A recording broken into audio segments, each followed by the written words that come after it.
gas workers or poor Anna Sarwar and the Scottish Labour Party? Mr Speaker, the honourable gentleman is perfectly well aware that the majority of those claiming relief under agricultural property relief will be completely unaffected, 3/4 of them. What will affect every single person in Scotland, however, is the Chancellor's budget, which is set to help with living standards, drive growth and put the sound financial management of our public finances at the heart. Number 4, Mr Speaker. Minister. Thank you, Mr Speaker.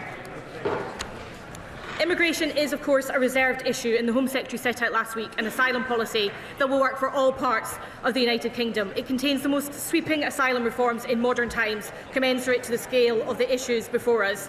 These reforms will restore control, contribution and fairness to the system. I'm proud that our country has always been fair, tolerant and compassionate, and this government will always defend those values.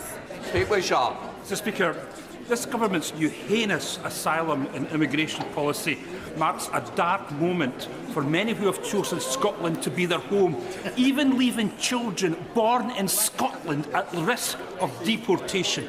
I don't know if the ministers actually notice, but we're facing a population and demography crisis that this will only make 10 times worse. And if we don't address it, this is going to have a huge impact on our economy and social services. So why does Scottish Labour actually support an immigration policy that is contrary to the Scottish interest? Mr Speaker, what Scottish Labour, like the rest of the Labour Party, supports is a system that is both humane and restores control. That's in the best interest of communities, it's in the best interest of those seeking asylum and to migrate themselves. We are proud to support it, and we know that the rest of the country wants a system that has both control and fairness as its guiding principles. Chris Murray. Speaker, in Scotland there are approximately 4 times as many people fleeing oppression from Ukraine and Hong Kong as there are asylum seekers. There has been no public outcry, they have been welcomed. This shows Scotland is a generous country, willing to play our part if the system is fair and controlled. And moreover, this year, 14 children drowned in the Channel coming here. Does the Minister agree with me that there is nothing progressive about not fixing a system where public support for refugees drains and children drown? Mr Speaker, I'm sure the whole House will join me in remembering those children that have drowned in the Channel, and I couldn't agree with my honourable friend more. There is nothing progressive or humane about a system that incentivises people to take those terrible, terrible risks with life, and I commend my honourable friend for all the work that he's done with those seeking asylum and refuge over very many years. Chris Kay. Question number 5, Mr Speaker. Mr Speaker, the funding of Forth Valley College is a matter for the Scottish Government. Scottish colleges have had their funding cut by 20% between 21-22 and 25-26. As the UK Government, we have delivered a record funding settlement to the Scottish Government, so for as long as there has been no final decision reached regarding the Alloa campus, I would urge the Scottish Government, in the words of Flower of Scotland, to think again. Chris Kay. Thank you, Mr Speaker. Years of SNP underfunding have pushed Forth Valley College into financial crisis. Just when we need it to deliver skills for Stilling's film studio, the Grangemouth transition and shipbuilding and defence in the Forth and Clyde, the Alloa campus is facing closure. Does he agree that the SNP is undermining Scotland's future by neglecting the institutions that drive growth, and that Scotland needs a Labour government with Anna Sarwar to rebuild our politics and our skills base? Mr Speaker, the facts are clear. The spending review was historic for Scotland and delivered the largest real-term settlement for the Scottish Government in the 25 years of devolution, with an average £50.9 billion per year between 2026-27 and 28-29. It simply makes no sense to be cutting the FE College budget in Scotland by 20%. It's definitely time for that new direction. Susan Murray, Liberal Democrat spokesperson. Thank you, Mr Speaker. After 18 years of SNP government in Scotland, the education system is failing and qualified Scottish pupils are being turned away from Scottish universities. Meanwhile, the private sector in the west of Scotland, like the Energy Technical Academy in my constituency of Mid Dunbartonshire, is upskilling workers who are paying so that they can install EV chargers and heat pumps. Will the Secretary of State explain to the Scottish Government that educating young people and further education training is good for Scotland? Mr Speaker, I sincerely hope they're listening to the very powerful points made by the Honourable Lady. 89,600 young people in Scotland today are not in work, education or training. That's equivalent to about 16.1%, 1 in 6 of our young people in Scotland. Scotland deserves better than a Scottish Government failing 1 in 6 of its young people. Richard Baker. Question number 6, Mr Speaker. Secretary of State. Mr Speaker, the UK Government is transforming our defence sector into an even more powerful engine of growth, with skills and training being a central pillar of that strategy. If the SNP-led Scottish Government won't do the right thing, then we will. That's why we stepped up with £2.5 million to fund that specialist welding centre in Glasgow, and we continue to work on exactly that agenda. Richard Baker. Mr Speaker, the recruitment of 14 new apprentices at the Methil Yard in my constituency, saved from bankruptcy by this Labour Government, protecting 200 skilled apprenticeships, is a stark contrast to the failure of the SNP on apprenticeships in the defence sector, which means many companies struggle to recruit skilled workers locally. Will my right honourable friend work with colleagues in the Ministry of Defence to promote Methil as a prime location for future defence contracts, so Navanti UK can create more new apprenticeships at the Yard and work successfully with the Scottish Labour Government at Holyrood? Mr Speaker, I met with Navantia Management in Fife on Monday. I met with the Defence Procurement Minister yesterday. There are huge opportunities thanks to his powerful advocacy of the workforce in Methil and the work that we can do together. The truth is we have a Scottish Government that is dithering on defence. We have a Labour Government determined to do right by the country on defence.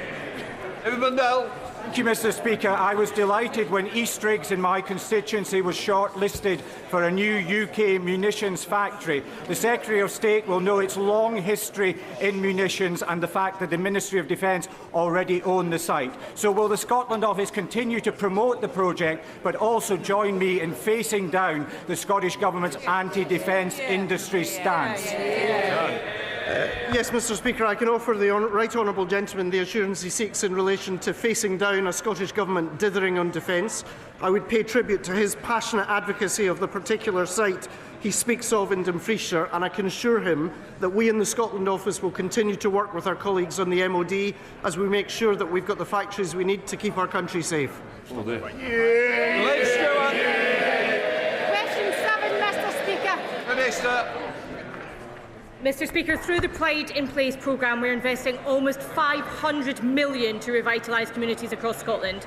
As part of this, the Scotland Office has recently completed collecting evidence from MPs, MSPs, local authorities and community groups to inform the selection of 14 new neighbourhoods that will each benefit from £20 million over 10 years. Liz Stewart. Mr Speaker, can I ask the Minister for assurances with respect to the timeline of the Pride in Place funding? It's crucial to get projects up and running as soon as possible, and while it might be too early for her to wear a Santa hat, can she tell me if successful local authorities will expect an early Christmas present? Mr Speaker, I can confirm to the Honourable Lady that she won't have long to wait. It's in all our interest to get these coming down the chimney as soon as possible. Christine Jardine. Thank you very much, Mr Speaker. 40% of children in Stenhouse in my constituency of Edinburgh West live in poverty. There are 9 Pride in Place projects being considered across Edinburgh, but none including that area of deprivation. So can the Minister tell me if there are plans to change the criteria so that areas like that could be included and attack problems like child poverty? Mr Speaker, there are no plans to change the criteria against which local authority areas will be selected, but I can confirm we don't have very long to wait before the areas themselves will be confirmed. Before we come to Prime Minister's questions, can I welcome in the gallery His Excellency the Honourable Stephen Francis Smith, the Australian High Commissioner to the UK. Stephen's term as High Commissioner comes to an end. We wish him all the best in retirement and thank you for what you've done in the UK. We now come to questions to the Prime Minister. Rachel Hopkins. Question 1, Mr Speaker. Mr Speaker, can I begin by confirming your remarks about Stephen, who's in the gallery, as I understand it. He's been an incredible a servant and a good friend to the United Kingdom, and we wish him well in everything he does in the future. Mr. Speaker, today's budget will be a Labour budget with Labour values to deliver for the British people's priorities. Mr. Speaker, I know what it feels like to sit around the kitchen table worried about bills that can't be paid. That's why this budget is for families that I know today are equally worried about the cost of living. That's why we're rolling out free breakfast clubs, free childcare and free school meals. And today we'll be going further to deliver the change we're elected to bring about. Cutting NHS waiting lists, cutting the national debt and cutting the cost of living. Mr. Speaker, this morning I had meetings with ministerial colleagues and others. In addition to my duties in this House, I shall have further such meetings later today. Rachel Hopkins. Thank you, Mr. Speaker. For years and years, rail fares have gone up and up, but this is set to change next year. Can the Prime Minister confirm that commuters in my constituency will see around £400 saving on their annual season ticket as a result of this government freezing rail fares? And can he confirm this is only possible because we have a Labour government? Well, I can confirm next year we're freezing rail fares for the first time in 30 years, saving millions of commuters hundreds of pounds. And yes, that's only possible because we have a Labour government investing in Great British Railways and putting more money in the pockets of passengers. Contrast our approach with the Leader of the Opposition, who says the minimum wage is a burden, she thinks, and she wants to means test the state pension. We now come to the Leader of the Opposition, Keir Starmer. Thank you, Mr. Speaker. And can I first pay tribute to the many farmers who have come to Westminster today to protest the shameful attack on them in last year's budget. I want them to know that Conservatives stand with them. Mr. Speaker? Yeah. They arrest them, we stand with them. Mr. Speaker, this has been the most chaotic lead-up to a budget in living memory, with resignations, hostile briefings and... Can I just say to a couple of you, if you don't want the budget, make your mind up now. Nobody wants this budget, Mr. Speaker. With resignations, hostile briefings and leaks galore, even just in the last 10 minutes, an unprecedented leak of the OBR analysis. Unbelievable. Mr. Speaker, these leaks have been so serious that even the former chief economist of the Bank of England has said, and I quote, that Labour's fiscal fandango is the single biggest reason why growth has flatlined. Does the Prime Minister agree with Andy Haldane, and does he have an explanation for this complete shambles? We all know the biggest shambles in living history, the Liz Truss budget. And what did she say? Did she say, I don't agree, this must be wrong? No, she said, I think Liz Truss is 100% right. 100%. Not much room for flexibility. Not one thing was wrong with it, in her view. So we won't be taking lectures from her. Matters for the OBR. The Chancellor will set out the budget in just a few minutes' time. Mr. Speaker, we're talking about the leaks. The Prime Minister doesn't seem to appreciate the impact of these budget leaks on the UK economy. Even the Chief Secretary to the Prime Minister has said this morning that the leaks were unacceptable. So will the Prime Minister launch an investigation into the budget leaks and punish those responsible? Mr. Speaker, it's literally about 25 minutes before the budget will be set out in all, where we'll take further decisions. The Chancellor will set it out, but thanks to the decisions she's already taken, we've got 5 million extra NHS appointments, waiting lists are coming down, mortgages are cheaper, we've expanded free school meals. That's 100,000 children lifted out of poverty, a moral mission for this government. Compare that to the record opposite any day of the week. Mr. Speaker, he talks about the decisions she's already taken. If they were that great, we wouldn't have all those farmers outside protesting. He doesn't want to talk about leaks, but we can see that the chaos in Number 10 is having real-world consequences. Instead of focusing on the economy, they've been fighting like rats. Several journalists reported that Number 10 sources had briefed against the Health Secretary and other senior cabinet ministers. The Prime Minister then told us that these briefings did not come from Number 10.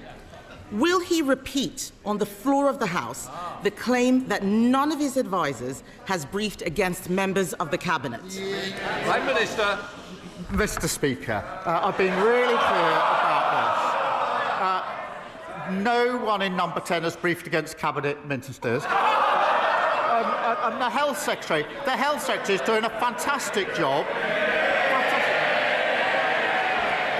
He stood before the electorate just before the last election. He said we'd deliver 2 million extra appointments for the NHS in the first year of a Labour government. There he is. What did he do? Not 2, not 3, not 4, but 5 million extra appointments for the NHS. They don't understand this language, Mr. Speaker, because they left everything absolutely broken. Mr. Speaker, the Prime Minister expects us to believe him. No one does. We all know that he did not have a serious leak inquiry. What he did, Mr. Speaker, was he asked Morgan McSweeney to investigate Morgan McSweeney, and then Morgan McSweeney discovered that Morgan McSweeney was innocent.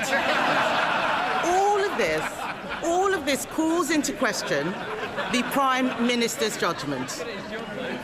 All of this calls into question the Prime Minister's judgment. We read this weekend that he wants the former Deputy Prime Minister back in his cabinet. He must have forgotten that she had to resign only a few months ago for tax evasion. When did the Prime Minister decide that lawbreakers can be lawmakers? Mr. Speaker, while she's scrolling through Twitter, we've delivered rail fares frozen, prescription charges frozen, the minimum wage boosted. We're focusing on the cost of living, the single most important thing for this country. She's focusing on tittle-tattle. It's not tittle-tattle, Mr. Speaker. We all know that he's only talking about welcoming the Deputy Prime Minister back because he is desperate to shore up his crumbling leadership. But if he were to welcome her back, will he set a condition that she must pay back the £40,000 of property taxes she avoided, the same property taxes they're very happy to put on everyone else, and will she also return her £17,000 of severance pay? Prime Minister. Mr. Speaker, the former Deputy Prime Minister is the biggest social mobility story this country has ever told. She started from humble beginnings and fought her way to the very top. I'm very proud of what she's achieved in politics. I'm very proud of everything she's done for this Labour government. That sounds like a no, Mr. Speaker. I've never heard the Prime Minister speak so highly of people avoiding their taxes. But in summary, this just looks like a government that is a slow-motion car crash. His cabinet are briefing against each other, his MPs are planning for life after him, and the most chaotic run-up to a budget in recent memory is happening on his watch. Even the Chief Whip is telling MPs that he wants out. The truth is simple, Mr. Speaker. His MPs don't trust him, the markets don't trust him, and the public certainly don't trust him. When will he finally accept that the chaos starts and ends with him? The most chaotic budget was the Liz Truss budget. It did huge damage to our country. We're still suffering from that damage. And what did she say about Liz Truss? She obviously does still think it. When asked, was Liz Truss right? 100% right, she said. The most chaotic, damaging budget there's ever been. And she sticks by it. I'm very interested to see her response to this budget if she thinks Liz Truss got it right. Mr. Speaker, what we're doing is focusing on cutting waiting lists, cutting the national debt, cutting the cost of living, renewing our country, a Labour budget with Labour values, delivering for the British people. Thank you, Mr. Speaker. At the moment, everyone is being bombarded with adverts and emails for Black Friday, encouraging them to spend money on so-called time-limited deals, leading to panic buying, increasing debt, buyer regret, and not to mention the impact on the planet, with delivery and returns of goods responsible for millions of tonnes of CO2 emissions. Does he agree with me that instead of rushing to buy online, people should look to their high streets to support local businesses and keep money in the local economy this Christmas? Well, I want to see our high streets thriving, and I would encourage everyone to support local businesses this Christmas. Through our small business strategy, we got £3 billion boost to help small businesses expand, and we've tackled the most significant reforms to tackle late payments, the most significant in 25 years, Mr. Speaker. And the Chancellor will have to say more about that in just a moment. Sir Ed David, Leader of the Liberal Democrats. Thank you, Mr. Speaker. We've just seen in the leaked OBR documents that taxes are going up to a historic record high. So will the Prime Minister explain why Labour is hiking people's taxes instead of fixing the £90 billion Brexit black hole in the public finances by growing our economy with a new, detailed, brilliant trade deal with our European partners? Well, he'll only have to wait a few minutes for the full details of the budget. But, Mr. Speaker, every week he comes here with the same problem. He always wants more spending, and he never wants to say how he's going to raise the money for it. The two things can't go together. Sir Ed Davey. Speaker, we want to grow the economy, not tax the economy. But if I can take him on to another issue, Mr. Speaker, I hope everyone in the House shares my alarm that a former leader of a political party in Wales has been found guilty of betraying our country and has now been sentenced to over 10 years in prison for his treachery. The Prime Minister said that Reform should hold an independent investigation, and he is right, but we both know that that's not going to happen. So given Reform won't, he must. So will he now launch a national investigation into Russian infiltration into our politics? Well, he's right to highlight this very serious case, a long sentence for pro-Russian bribery in the Reform Party at the highest level. You would think a leader of a political party would want to get to the bottom of that and ask the question, how on earth did that happen in the Reform Party? And what other links are there between Reform and Russia? But no, the leader of Reform doesn't want to do it. Because, Mr. Speaker, we know he doesn't want to know the answer to the question because Reform is riddled with pro-Putin propaganda. Thank you, Mr. Speaker. Mr. Speaker, after 8 years of traffic chaos and increasingly creative traffic diversions, residents of Parkside and Marston Grange in my constituency are beginning to wonder whether the A513 at Beaconside is a permanent monument to the traffic cone. In the time that Staffordshire County Council and Taylor Wimpey have taken to complete one stretch of road, we've had 6 Prime Ministers, not to mention Notre Dame burned down and was rebuilt using medieval building techniques. So what can be done to hold developers and local authorities properly to account so that essential infrastructure is delivered on time with minimum disruption? Well, it's staggering that an important upgrade for drivers to improve their journeys has been delayed for 8 long years. And I understand the scheme is currently being held up by the Reform-led council, Kel Sabri, who are proving as hopeless in local government as everybody anticipated. Mr. Speaker, we've invested £24 billion in our roads, and I call on Staffordshire Council to end the delay, get on with the job, and get this scheme started for her constituents. Alison Bennett. Thank you, Mr. Speaker. University Hospitals Sussex currently have 350 people, well enough to go home, for occupying beds. That is the same number of beds as in Princess Royal Hospital in Haywards Heath in my constituency. The reason they can't go home is because there is no social care package for them to go to. This is terrible for them, puts strain on the trust and is ruinous to the taxpayer. Given there is no urgent plan to reform social care, what is the Prime Minister's plan to bring them home for Christmas? Well, as she knows, we are reforming social care, and I've asked Baroness Casey to lead on that. And she's had the first of her cross-party meetings to build consensus, which is obviously what we need on this. As I've set out a number of times, the first phase will report in 2026, so we can reform as we go on. There will obviously be a phase after that. And I remind the House we've already boosted social care funding by £3.7 billion, record increases also to the carers allowance, and £500 million for the first ever fair pay agreement to properly recognise and reward carers. Luke Kirkhurst. Thank you, Mr. Speaker.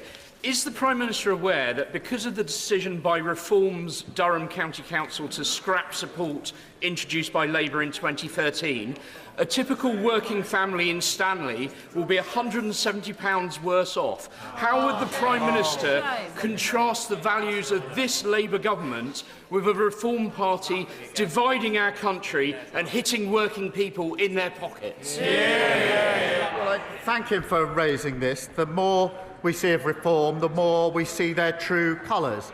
In this case, making people £170 worth off. But their true colours also in relation to the member for Clacton. His explanation, Mr Speaker, in recent days, in relation to the stories about what he may have said in the past, is unconvincing, to say the least. He says he never engaged with racism with intent. With intent. What does that mean? Didn't engage with racism with intent. I have no doubt that if a young Jewish student was hissed at to mimic the sound of a gas chamber, they would find it upsetting. He may want to forget that. They won't. He clearly remembers some of what happened. He should seek those people out and go and apologise to them. Thank you, Mr Speaker. Lewis, not his real name, is an Eastbourne boy with special educational needs who was left traumatised after his passenger assistant relentlessly and brutally restrained him on his home-to-school transport. It only became clear to Lewis's mum, who is in the gallery today, what happened on that day when he returned home visibly distressed and bruised. And that's because, shockingly, there is no statutory requirement to report incidents of physical restraint on school transport, nor national training standards. So will the Prime Minister address this loophole in his upcoming SEND reforms to ensure that SEND children in Eastbourne and beyond can travel to school with the safety and dignity that they deserve? Well, can I say to him and to Lewis's mum, who's with us, that incidents like that should not be happening. I know that he's met, I think, with the Education Minister to discuss this. Every child should have tailored support, including on transport to school, and I can reassure him and Lewis's mum that that principle will be central to our reforms. Jenny Riddle-Carpenter. Thank you, Mr Speaker. Last week, Roman Osborne, a 10-year-old in my constituency, hand-delivered a letter to 10 Downing Street to tell the Prime Minister about an accident that he had outside his primary school of Trimley St Martin in February, which left him spending 3 days in hospital and many, many more months recovering. Mr Speaker, will the Prime Minister back my campaign, Safer at the Gates, and will he call on Tory-led Suffolk County Council to do the right thing and re-review the road and put the right safety measures in place outside Trimley St Martin and the other schools in my constituency? Can I thank her for that and thank Roman for his letter, which I took time to read last night. And I wanted just to read a short sentence from it, from Roman. He said this: "This accident wouldn't have happened if there was a safe place to cross the road. I'm concerned for other children's safety, and I don't want another accident like mine to happen again to anyone else." Mr Speaker, what an incredible young boy, aged just 10. I totally agree with him, and I say to Roman, this is what we're going to do. Roman, I've asked ministers to work with all the right people to look at his school and get a safe crossing in place. And the Roads Minister will be happy to meet my honourable friend to discuss the road safety strategy. Mr Speaker, this morning I met with farmers on Whitehall, and on Saturday farmers supplying milk to family-run White Farms who have been making traditional cheddar cheese near Bruton for 160 years. They all told me, Mr Speaker, the family farm tax as it stands will devastate their businesses. So if he really wants growth, will the Prime Minister listen to farmers, industry, the EFRA Select Committee, even his own MPs, and pause and rethink this damaging and regressive tax? Mr Speaker, we've invested a record £11.8 billion into sustainable farming this Parliament, and we set out a 25-year farming roadmap focused on increasing year-on-year productivity and profitability in farms. That is vitally important. Craft. Thank you, Mr. Speaker. Last week, the COVID inquiry reported that 23,000 deaths occurred in England in the first wave of the pandemic that could have been prevented due to the UK response being too little too late. These were not just 23,000 deaths, Mr. Speaker. These were 23,000 people who had family and friends who loved them, and valuable lives that were cut short due to an abysmal failure of leadership by Boris Johnson and his government. They were categorically failed by a Prime Minister who prevaricated, delayed and prioritised political expediency over making the tough decisions that could have averted tragedy. If the Prime Minister were to lead us through the next pandemic, will he value saving lives above all else? Well, she's right. The report is a sombre moment, and it's important to remember the scale of suffering and the scale of the loss of life, which is made clear in the testimonies of the families in the report, and to remember the incredible contribution of frontline workers and everyone who focused on protecting others. Mr. Speaker, we're committed to learning the lessons needed from the COVID inquiry to protect and prepare us for the future. And the pandemic does still weigh heavily on our public finances and our NHS. That's why we've already conducted a pandemic exercise to test preparedness and agreed a historic global pandemic agreement to improve our ability to prevent global disease threats alongside our partners. Madam Dance. Mr. Speaker, I hope the Prime Minister will agree with me that the defence industry in Somerset is a key engine for growth, jobs and innovation.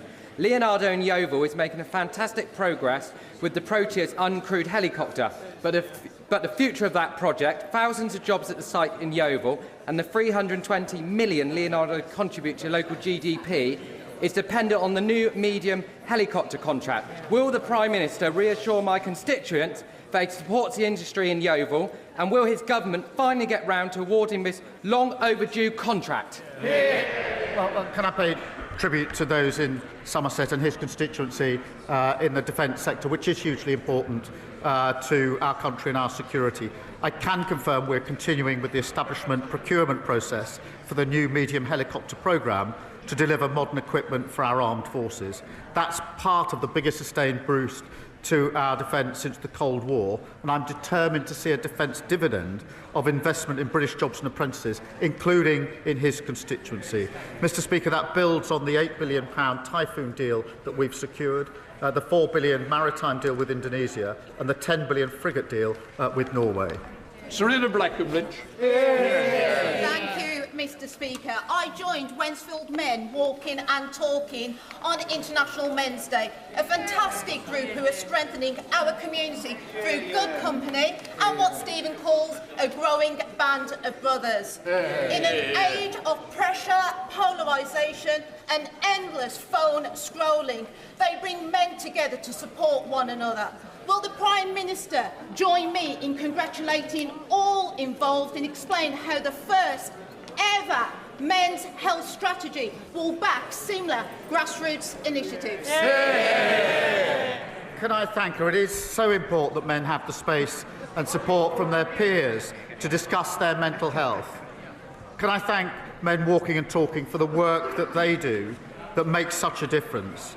We were proud to launch our men's health strategy last week to get more men the support they need. Mr. Speaker, I wanted to take a moment to thank my honourable friend for Cannock Chase for his honesty and bravery on International Men's Day. And I say again, men speaking so truthfully about their experiences is so powerful and inspires more to do the same. He's a credit to this House.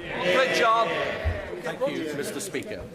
Consequential to President Trump's misunderstanding of Putin's assessment going forward into... I've got it completely wrong, so let me do it without notes. There we are. What a day to do it. So, President, I can't... You know, I've completely lost it, and I apologise. So let me read it. Let me read it, because I'm going to carry on. I'm afraid the Prime Minister's not going to get away that easy. So, consequential to President Trump's misunderstanding of Putin's strategic intent for both Ukraine and Europe is the Prime Minister's solemn responsibility to keep this country safe. Given the hypersonic missile threat and the ballistic missile threat, known threat from Russia, and the fact that the United Kingdom has no current counter to that, what is the Prime Minister going to do to keep this country safe from those that have already threatened us? I thank him for his question and his contribution to this important debate, and of course the contribution he made yesterday as well. It is the first duty of the Prime Minister to keep this country safe. It's the duty that is paramount and above all else, and I take it extremely seriously and treat it as my #1 priority. We review our security and defence arrangements all of the time, and we are particularly a leading member in NATO, which is the single most effective military alliance the world has ever seen. Ben Coleman. Thank you, Mr. Speaker. My constituents in Chelsea and Fulham tell me that our top national priority must remain, as it is, economic growth. So does the Prime Minister agree that the swiftest way to achieve growth is for the government to be even more ambitious in negotiating with the European Union, to remove the new red tape and trade barriers that have been holding back UK businesses, especially small and medium-sized ones, since the Conservatives' poorly managed exit from the European Union? Well, the deal we struck with the EU will deliver on what the British public voted for last year, which is, as he says, boosting economic growth and restoring positive relations. And the deal we've struck is worth £9 billion to our economy in 2040. It includes an SBS agreement to cut supermarket prices and boost export opportunities. And the tourism reform would rip up that deal and leave us all paying more at the checkout. Thank you, Mr. Speaker. When it comes to economic growth, this Labour government is all talk and no action. So maybe I can help the Prime Minister. Roadworks and traffic jams cost the UK economy £8 billion last year. This affects my constituents in Broxbourne every single day. They want to know what the government is doing about it, when the government is going to back working people and get Britain moving. Under this government, growth is the highest in the G7 for the first half of this year. Under the last government, they crashed the economy. Emily Darwin.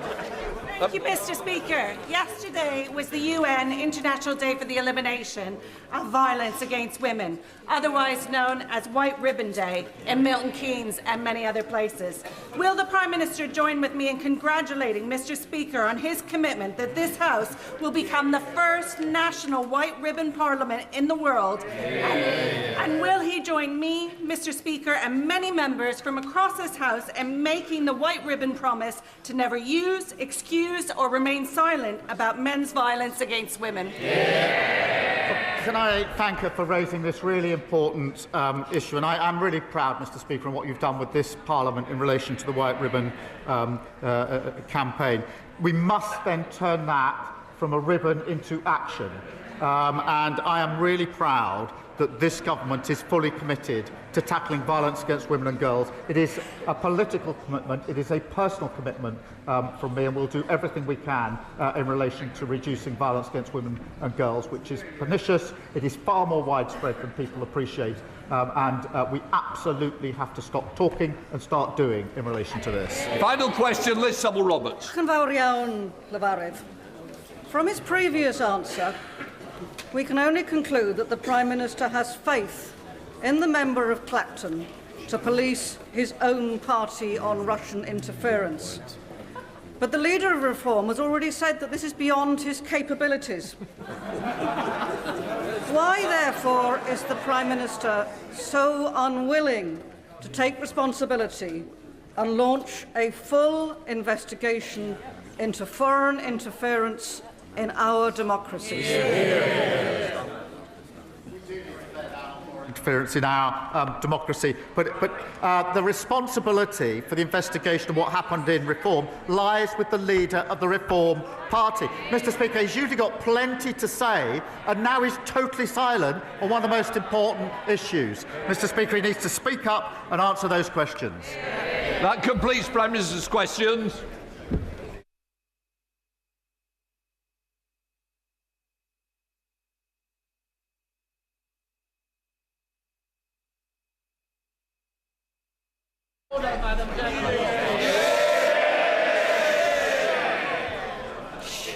Point Point of order, Melstride.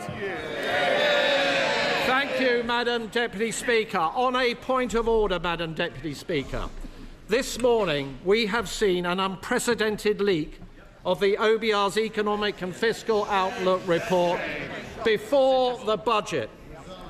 This report contains market-sensitive information. It is utterly outrageous that this has happened, and this leak may indeed constitute a criminal act. In Prime Minister's questions, the Leader of the Opposition asked the Prime Minister about this leak, but he refused to answer her question. So, Madam Deputy Speaker, please can you advise this House what steps are at its disposal to force a leak inquiry into this matter? And would it be possible to ask the Table Office to distribute copies of the report given to the House, given that everybody outside of this House has already had the opportunity to read it?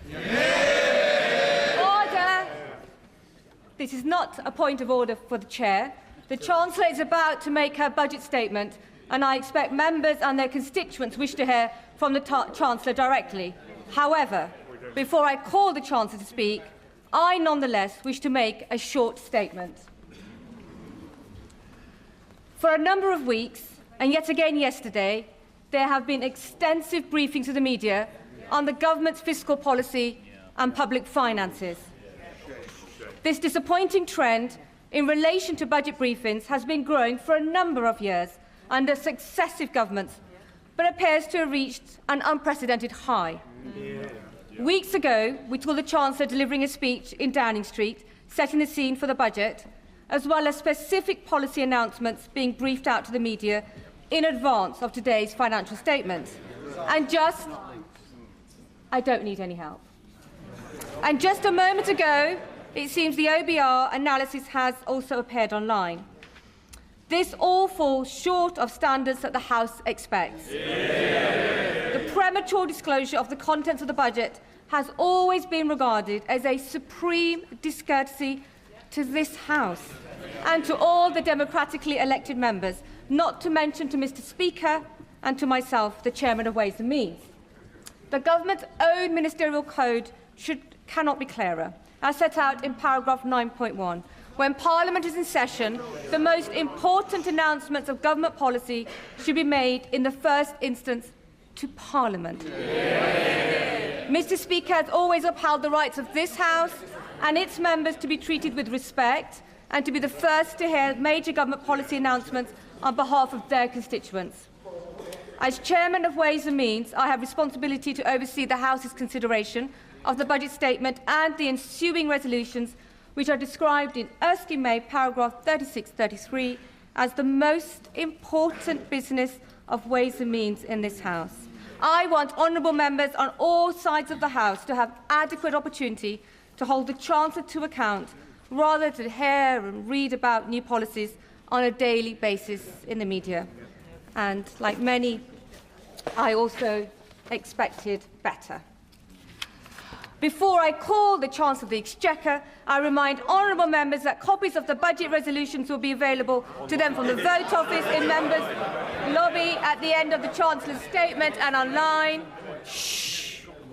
I also remind honourable members that interventions are not taken during the Chancellor's statement, nor during replies to the Leader of the Opposition or the Leader of the Liberal Democrats. I call the Chancellor of the Exchequer.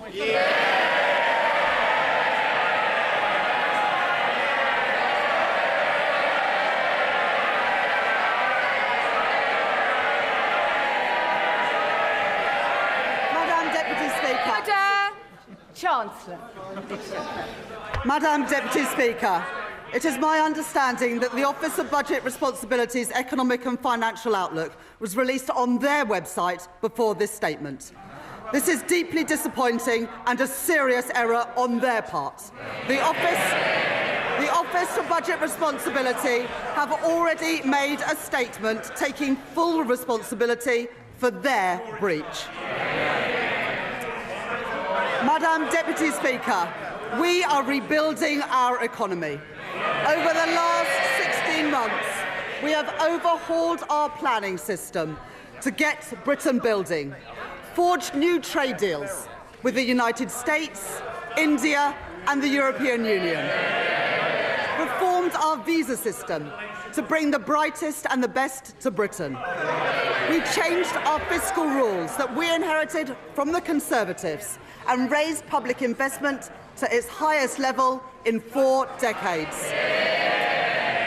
And in last year's budget, I raised taxes on business and the wealthiest to close the £22 billion black hole in the public finances left by the party opposites. And we used that money to fund the biggest ever settlement for our National Health Service. They were the fair and necessary choices, and we faced opposition to them, from opponents to planning reform, who will always demand that the future is built somewhere else, not in their backyard. Opponents to trade, who want to take us down the path of isolation and division. Opponents to investment, who believe that the only good thing a government can do is get out of the way. Opponents who insist that the only way to balance the books is to cut public spending. And opponents who say that we don't need to balance the books at all. But we made these choices for a reason. Because after 14 years of Conservative government, working people demanded and deserved change. Investment, not cuts to our public services. Stability for our public finances. The single most important factor in getting the cost of living down. And economic growth, the best means to improve wages, create jobs and support public services. That is what our plan, that is what this government and our Prime Minister are all about. Today's budget builds on the choices that we have made since July last year. To cut NHS waiting lists, to cut the cost of living, and to cut debt and borrowing. No doubt we will face opposition again, but I have yet to see a credible or a fairer alternative plan for working people. These are my choices, the right choices for a fairer, a stronger and more secure Britain. Order. Far too much noise, and I expected so much better from you, Dr. Luke Evans. You're meant to be a leader in your community. Simmer down, Chancellor. I'm happy for them to shout as much as they like, Madam Deputy Speaker, as long as they do it from the opposition benches where they can't cause any more damage. I said there would be no return to austerity, and I meant it. This budget will maintain investment in our economy and in our National Health Service. I said I would cut the cost of living, and I meant it.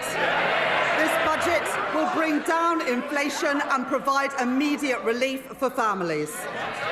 I said I would cut debt and borrowing, and I meant it.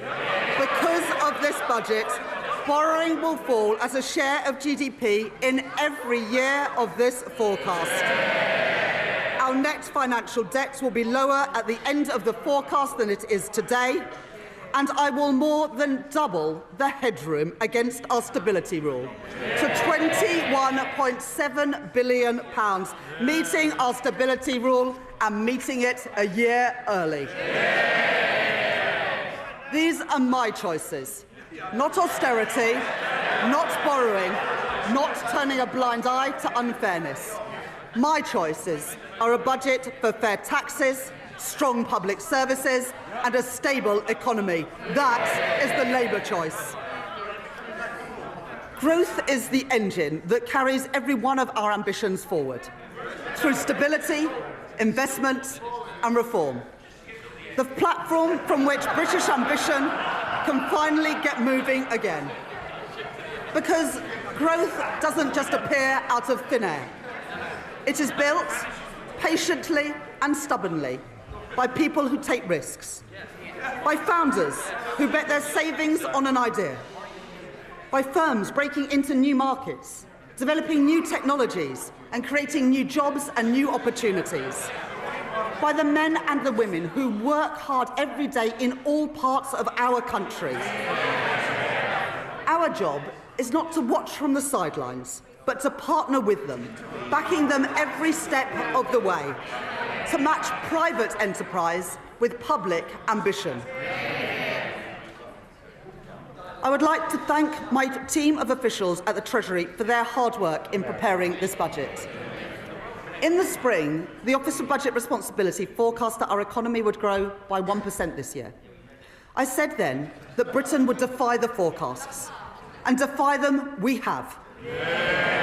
The OBR have upgraded Britain's growth for this year from 1% to 1.5%,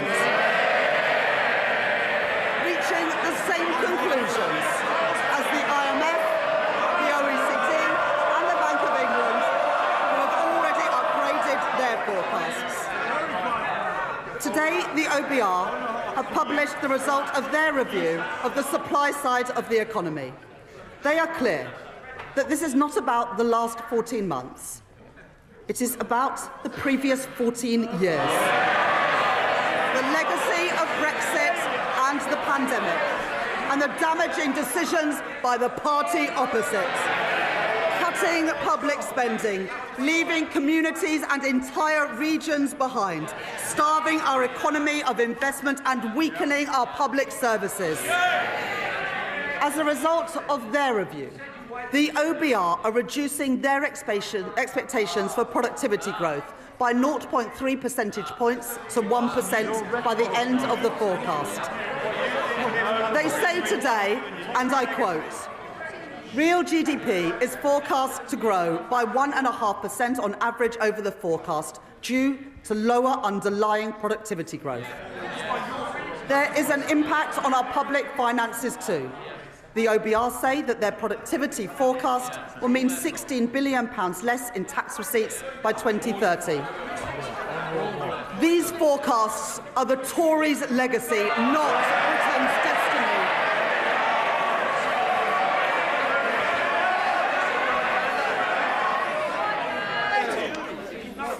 Order. It is very hard to hear the Chancellor over all the shouting. And Mr. Holmes, you promised me yesterday you were going to be on top behaviour in the first few minutes. Chancellor.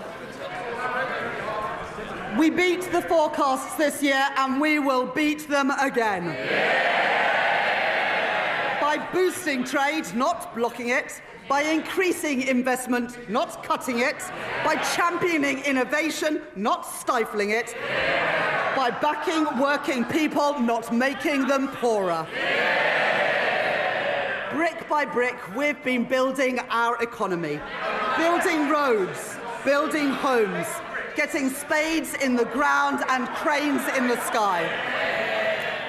Growth begins with the spark of an entrepreneur. Half of new jobs in Britain are created by scale-up businesses.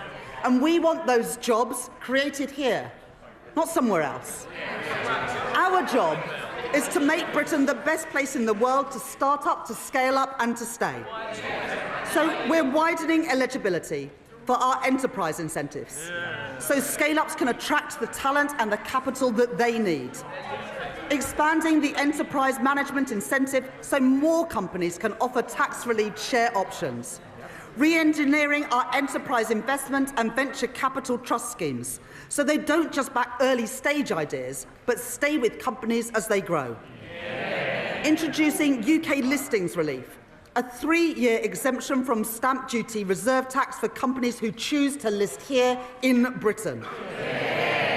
And to continue this work, I am launching a call for evidence on how our tax system can better back entrepreneurs, and a targeted review with founders and investors at the heart to make the UK an even more attractive place to grow your business. We are sending a simple message to the world. If you build here, Britain will back you. And our retail investment system should do the same.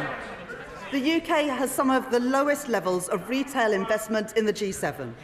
And that is not only bad for business, who need that investment to grow, it's bad for savers too. Someone who has invested £1,000 a year in an average stocks and shares ISA every year since 1999 would be £50,000 better off today if they'd put that same money into if they'd put the same money into a cash ISA.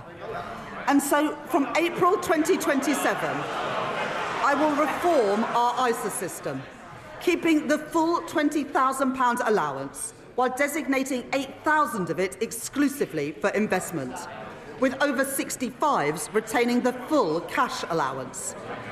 And thanks to our changes to financial advice and guidance, banks will be able to guide savers to better choices for their hard-earned money. Over 50% of the ISA market, including Hargreaves Lansdown, HSBC, Lloyds, Vanguard and Barclays, have signed up to launch new online hubs to help people invest here in Britain. At this budget, consistent with the commitments in our corporate tax roadmap, I will retain our competitive corporation tax rate, the lowest in the G7, and retain our generous full expensing offer for business investments. I will also introduce a new 40% first-year allowance so that businesses can write off more of the cost of their investment up front, while reducing main rate writing down allowances in line with fiscal constraints. Private investment is the lifeblood of economic growth, but growth needs public investment too. When faced with challenges, previous chancellors have chosen to decrease, delay or cancel capital spending. But low investment is the cause of our productivity problem, not the solution. So my choice is not cuts, not stagnation, but to maintain the additional £120 billion of investment that I provided at the spending review. In transport, to link our towns and our cities, energy infrastructure to power our businesses, and housing, so people can live near good jobs, paying decent wages and growing businesses. That is the Labour choice. I'm grateful to the Financial Secretary to the Treasury for his work in driving our growth agenda forward. As we allocate investment for the infrastructure that is the backbone of economic growth across our country, today I will commit investment for the Lower Thames Crossing. And we're continuing to drive investment in city-region transport, in the Midlands Rail Hub and the Transpennine Route upgrade, along with our commitments to the Northern Growth Corridor, including Northern Powerhouse Rail. It is this Labour government that has overhauled our planning system, and I will today provide further funding to increase planning capacity through a new skills offer, as called for by the British Chamber of Commerce and the Confederation of British Industry. It is this Labour government that has invested in nuclear power, in Sizewell C and in Culham. We are taking forward our commitment to slash electricity prices for thousands of manufacturing businesses, as Make UK and many others have called for.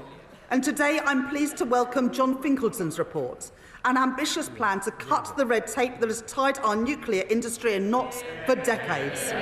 And within 3 months, we will set out our plan for delivering his recommendations. We are proud of our industrial heritage, and we are determined to build the industry of the future so that we buy, make and sell more here in Britain. That's why, as we increase defence spending, we are investing in Portsmouth, in Barrow and in Plymouth. And I'm pleased to be supporting Team Derby, an initiative to drive growth in one of our defence industry hubs. It's why we stepped in to save British Steel in Scunthorpe and invested in Sheffield Forge Masters. And it's why we've changed government procurement so we can buy British when it is crucial to our national security.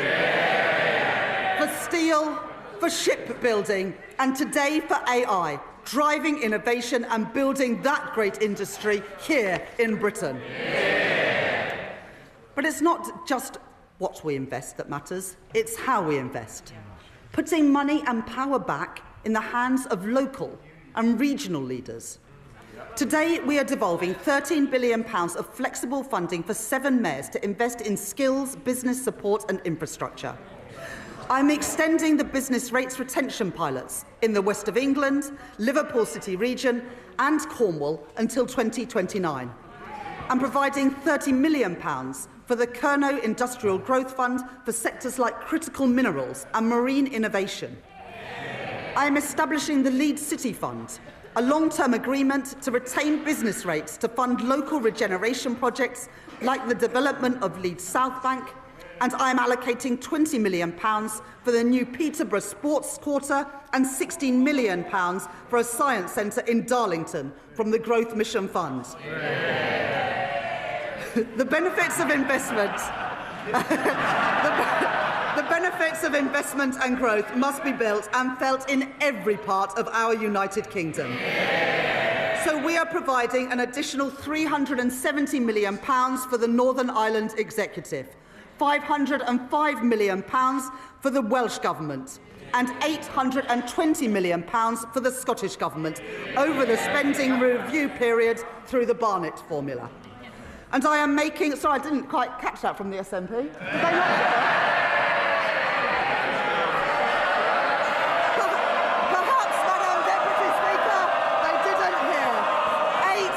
£120 million for the Scottish Government over the spending review period because Anna Sawa asked us to. And I'm making targeted investments in our industrial strategy sectors across the UK. In Northern Ireland, I am providing £17 million to support businesses and strengthen the UK internal market, and backing advanced manufacturing through the Northern Ireland Enhanced Investment Zone. Wales will be the host for 2 AI growth zones, creating more than 8,000 jobs, supported by a £10 million investment in the semiconductors critical for that industry. And we are building the UK's first small modular nuclear reactors with Rolls-Royce at Wilfer in Anglesey.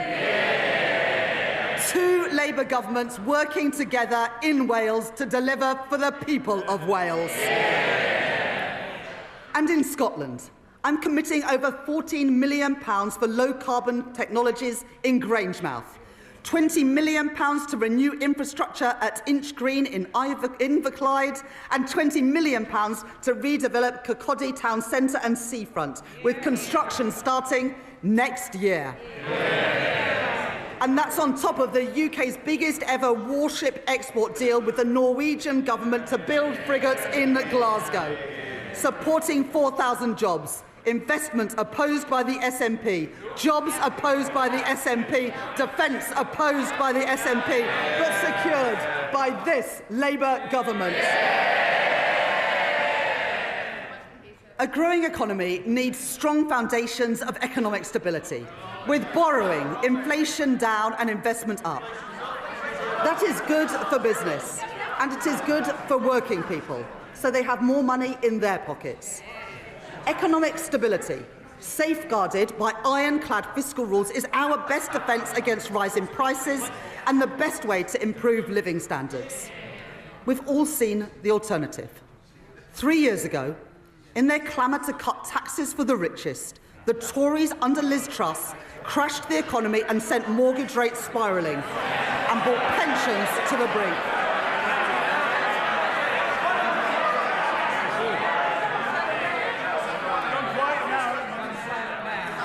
Been so loud, Madam Deputy Speaker, and yet I can't even hear them now. Now, I know that the leader of the Green Party is a keen hypnotherapist, and he believes that he can achieve remarkable things using only the power of his mind. Unfortunately, the only things getting bigger under his approach would be the deficit and the rate of inflation. And for all the damage that the Conservative cuts did to our schools and our hospitals, they also doubled the national debt. Our net financial debt this year will be £2.6 trillion, 83% of GDP, meaning that today, 1 in every £10 that government spends is on debt interest. Not on paying down that debt, but just on paying the interest on the debt that we inherited from the Conservatives. My fiscal rules will get borrowing down while supporting investment.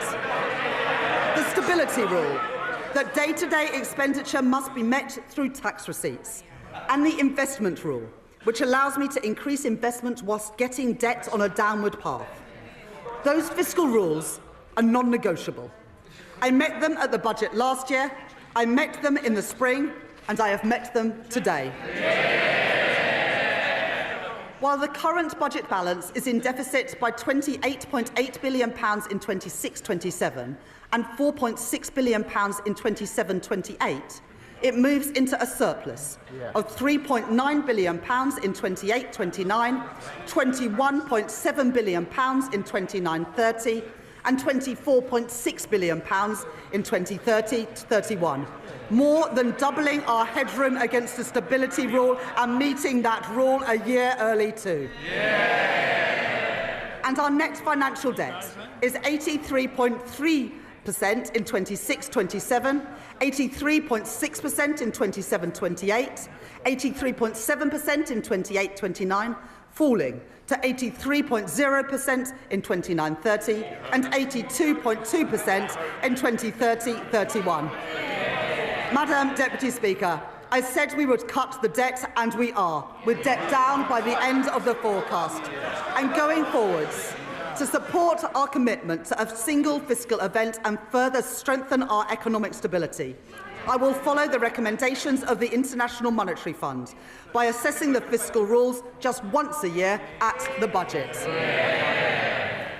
Despite the challenges we face on productivity, the path of our deficit reduction remains broadly the same as in spring. Public sector net borrowing is due to be £112.1 billion, or 3.5% of GDP in 26-27, 3% in 27-28, 2.6% in 28-29, 1.9% in 29-30 and 1.9% in 2030-31, ending at £67.2 billion. Translating into an increase in the net cash requirement next year of £4.2 billion, taking the total to £133.3 billion. According to the IMF, we are due to reduce borrowing more over the rest of this Parliament than any other G7 economy. The Conservatives crashed the economy, we are protecting it. The Conservatives lost control of debt, we are getting debt down. The Conservatives let inflation and interest rates go through the roof. But, Madam Deputy Speaker, since Labour took office, the Bank of England have cut interest rates 5 times. I've made my choices. Not reckless borrowing, not dangerous cuts, but stability for our economy, security for our public finances and security for family finances too. Those are the Labour choices. Madam Deputy Speaker, Tory austerity left classrooms crumbling and waiting lists sky high, weakened our productivity and choked our economic growth. And now they propose a further £47 billion of cuts to our public services. Well, that is equivalent to cutting every police officer in our country twice over.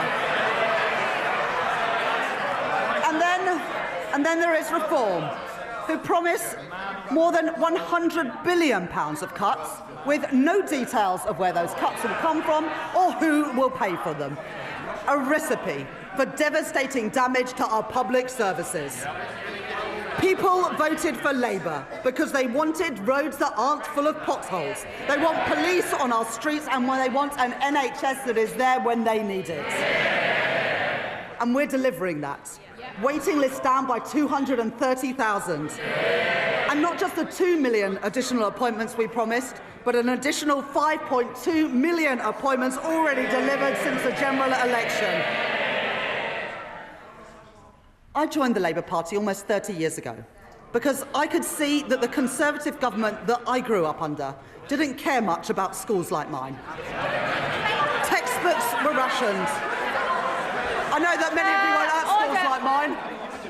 There is far too much noise, far too much excitement. People need to calm down a little. Chancellor. They don't want to hear what the Tories did to schools like mine, but I will tell them. textbooks rationed, libraries closed, kids herded into porter cabins in the playground, and I came into politics to change that. The money that I allocated at the spending review will fix the crumbling classrooms that the Conservatives left behind and build the schools that they promised but never delivered. And today, thanks to representations from my honourable friends, the members for Wolverhampton North East and Leeds South West and Morley, I will provide £5 million for libraries in secondary schools, building on the £10 million commitment to ensure that every primary school has a school library within this Parliament. And thanks to representations from my honourable friends, the members for Bournemouth East and from Luton North, I am providing £18 million to improve and upgrade playgrounds across England. Madam Deputy Speaker, let there be no doubt that this is a government that is on the side of our kids and who will back their potential. I will not allow the legacies of Conservative neglect to stain our society. Last year, I made changes to the Mine Workers Pension Scheme to ensure that its members receive the fair pensions that they are owed. This year, with thanks to the Minister for Pensions for all his work in this subject, I can go further. I have heard representations from Labour Coalfield MPs, including my honourable friends, the members for Bassetlaw, Blythe and Ashington, Barnsley South, Mansfield and Llanelli. And today I can announce that I will transfer the Investment Reserve Fund of the British Coal Staff Superannuation Scheme to its members. So that the men and the women who worked in our coal industry get a fair deal in their retirement too. And more.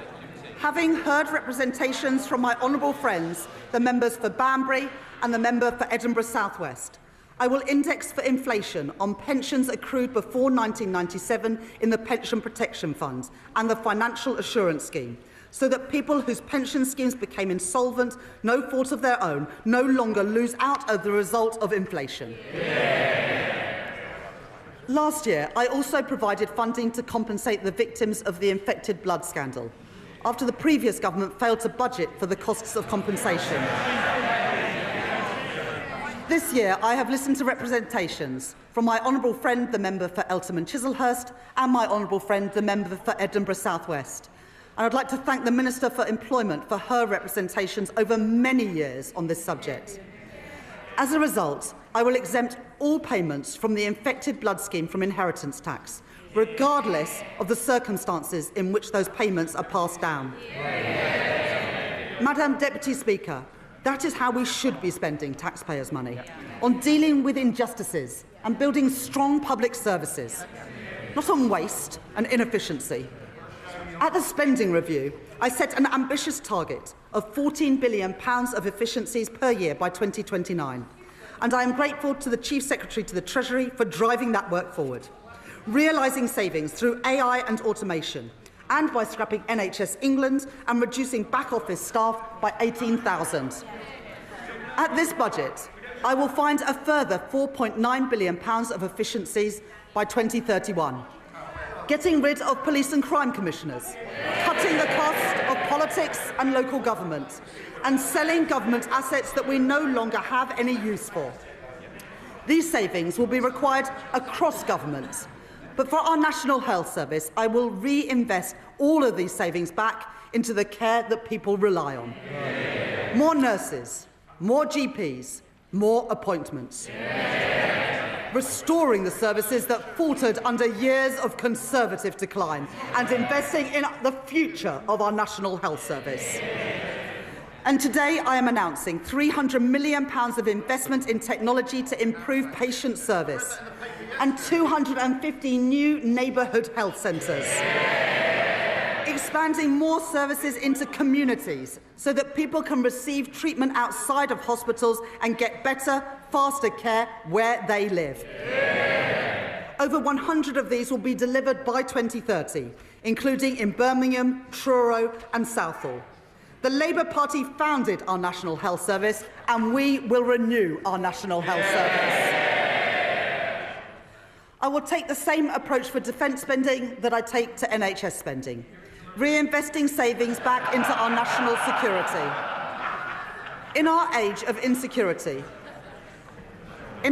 insecurity, Britain will continue to stand with our allies, working in collaboration to secure a sustainable ceasefire for Ukraine and maintaining our commitment to NATO, with the UK set to spend 2.6% of GDP on defence by April 2027.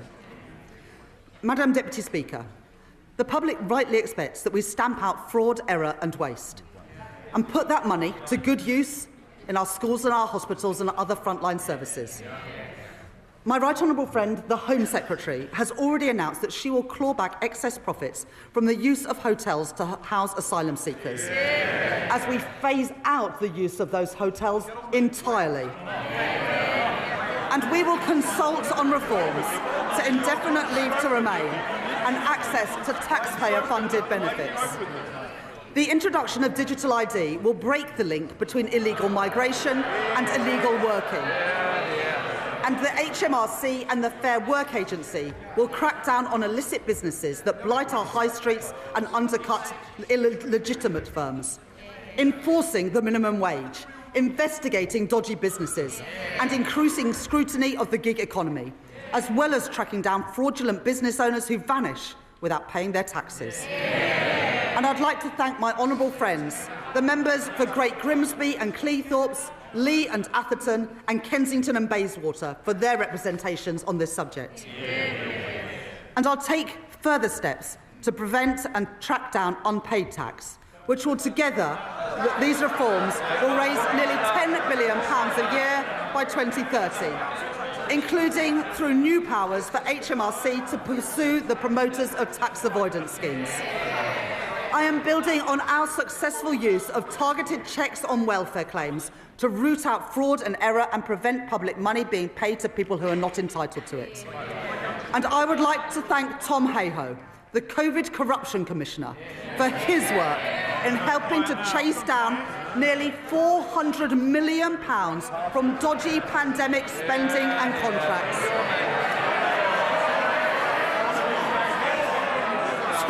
Contracts handed out by Tory ministers to Tory peers and Tory friends. Well, that money belongs in our schools and in our hospitals. It is so noisy now, we can barely hear the Chancellor. Everybody needs to calm down. Chancellor. Well, I wouldn't want any honourable member to miss this. So we are chasing down that money and we've got almost £400 million back from dodgy pandemic spending and contracts. Tory contracts handed out by Tory ministers to Tory peers and Tory donors. Well, that money belongs in our schools and in our hospitals, and we are getting that money back. Deputy Speaker, we are ramping up sanctions on Russia. We are freezing known Russian assets. But let me be clear, I don't actually mean the honourable member for Clacton.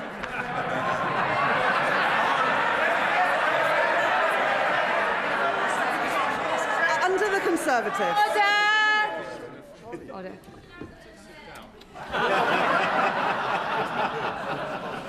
You don't need commentary from the backbenches, and Mr Dewhurst, you are so loud. It's remarkable how far your voice carries. Chancellor. Under the Conservatives, the cost of our welfare system increased by nearly 1 percentage point of GDP, equivalent to £88 billion in just 5 years. The broken welfare system that we inherited wrote off millions of people as too sick to work.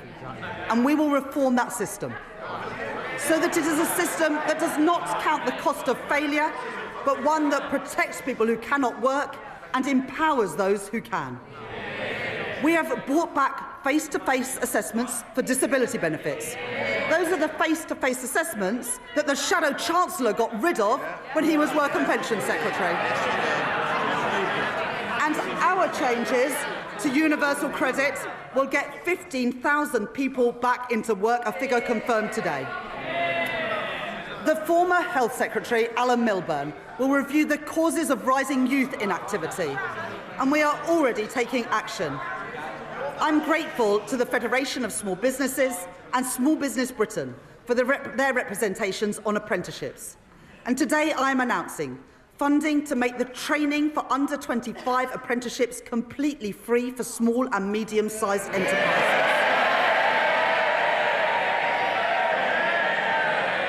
And funding our new youth guarantee, providing £820 million over the next 3 years to give young people who are let down by the Conservatives the support and the opportunity that they deserve.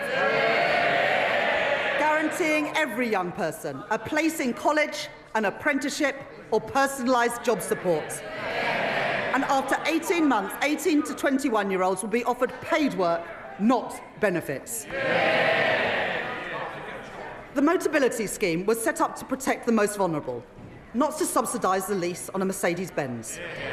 And so I am making reforms that will reduce generous taxpayer subsidies, and Motability have confirmed that they will remove luxury vehicles from their scheme, getting the scheme back to its original purpose of offering cost-effective leases to disabled people. And taxpayers' money should not be spent on pensions for people abroad, who only lived here for a couple of years and may never even have paid a penny in tax. The Conservatives allowed thousands of people living abroad to buy their way into the state pension for as little as £3.50 a week, debasing the purpose of our pension system. And so I will abolish access to Class 2 voluntary national insurance contributions for people living abroad, increasing the time that someone has to live or work in Britain to 10 years and increasing the contributions that they must pay. These reforms improve our welfare system. They support our young people, protect those who need it most, and put an end to Conservative waste and unfairness. Madam Deputy Speaker, to break the cycle of austerity, we need a fair and a sustainable tax system, one that generates revenues to fund the public services that we all use, and supports investment to grow our economy. That does mean that today I am asking everyone to make a contribution. The previous Conservative government froze personal tax thresholds from 2021 to 2028. And today I will maintain all income tax and equivalent national insurance thresholds at their current level for a further 3 years from 2028. While ensuring that people... Order! The noise is far too high. Chancellor. The Right Honourable Lady supported these freezes when her party made them. She might want to forget about it, but the British people never will. At the same time, we are ensuring that people only in receipt of the basic or new state pension do not have to pay small amounts of tax through simple assessment from April 2027. I will also keep the Plan 2 student loan repayments threshold at its 2026-27 level for 3 years. Madam Deputy Speaker, I know that maintaining these thresholds is a decision that will affect working people. I said that last year, and I won't pretend otherwise now. Madam Deputy Speaker, I am asking everyone to make a contribution, but I can keep that contribution as low as possible because I will make further reforms to our tax system today to make it fairer and to ensure that the wealthiest contribute the most. The Conservatives knew that our tax system didn't work. Time and time again, they ducked the necessary reforms, leaving a system unfit for a changing economy, with unfairness that they refused to address.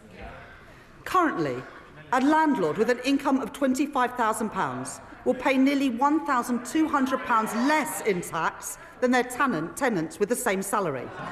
because no national insurance is charged on property, dividend or savings income. It's not fair that the tax system treats different types of income so differently. And so I will increase the basic and higher rate of tax on property, savings and dividend income by 2 percentage points, and the additional rate of tax on property and savings income by 2 percentage points. Even after these reforms, 90% of taxpayers will still pay no tax at all on their savings.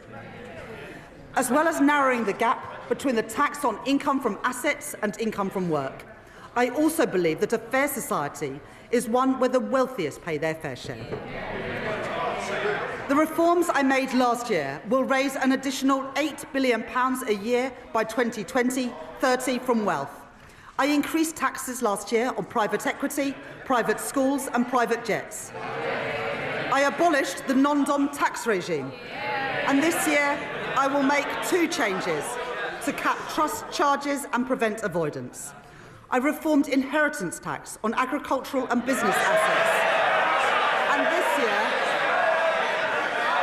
this year, I am aligning those reforms with wider inheritance tax rules by allowing the transfer of the 100% relief allowance between spouses, balancing the taxation of these valuable assets with the realities of family life.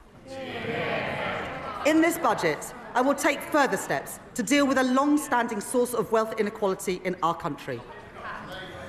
A Band D home in Darlington or Blackpool pays just under £2,400 in council tax, nearly £300 more than a £10 million mansion in Mayfair.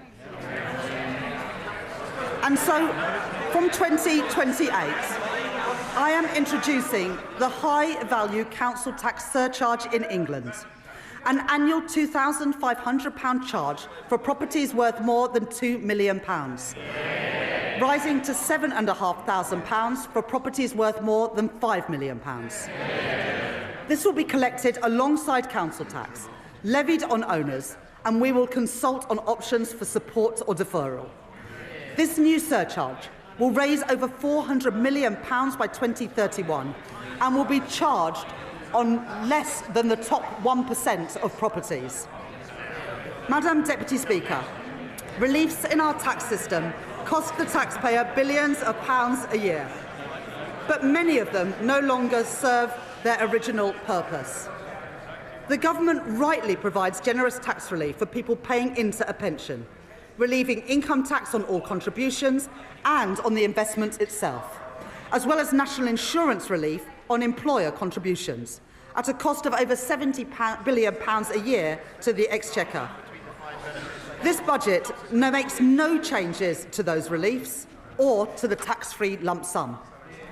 But salary sacrifice for pensions, which was intended to be a small part of our pension system, is forecast to almost treble in cost to other taxpayers, from £2.8 billion in 2017 to £8 billion by 2030, with the greatest benefit going to the highest earners, or to those in the financial services sector putting their bonuses into pensions tax-free, while those on the minimum wage or those whose employers don't offer salary sacrifice don't benefit at all. That is not sustainable for our public finances, putting pressure on the tax that everyone else pays. And so I am introducing a £2,000 cap on salary sacrifice into a pension, with contributions above that taxed in the same way as other employee pension contributions. That is a pragmatic step so that people, especially on low and middle incomes, can continue to use salary sacrifice for their pension without paying any more in tax than they do now, and to give individuals and employers time to adjust to these new arrangements. These changes will come into effect in 2029. The coalition government introduced 100% relief from capital gains tax on business sales made to employee ownership trusts, creating a route for gains to go completely untaxed when businesses are sold. I will reduce that relief to 50%, retaining a strong incentive for employee-owned companies. And as we work towards doubling the size of the cooperative economy, the Department for Business and Trade will launch a call for evidence on how we can better support co-ops to grow. Because of the changes that I have made to capital gains tax this year and last year, receipts are forecast to increase from £14 billion this year to £30 billion by 2030. To support our high streets, I am announcing a package of regulatory changes as called for by UK Hospitality and the British Retail Consortium. And I will support the Great British Pub through our new national licensing framework, encouraging councils to back our pubs and to back late-night venues with greater freedoms.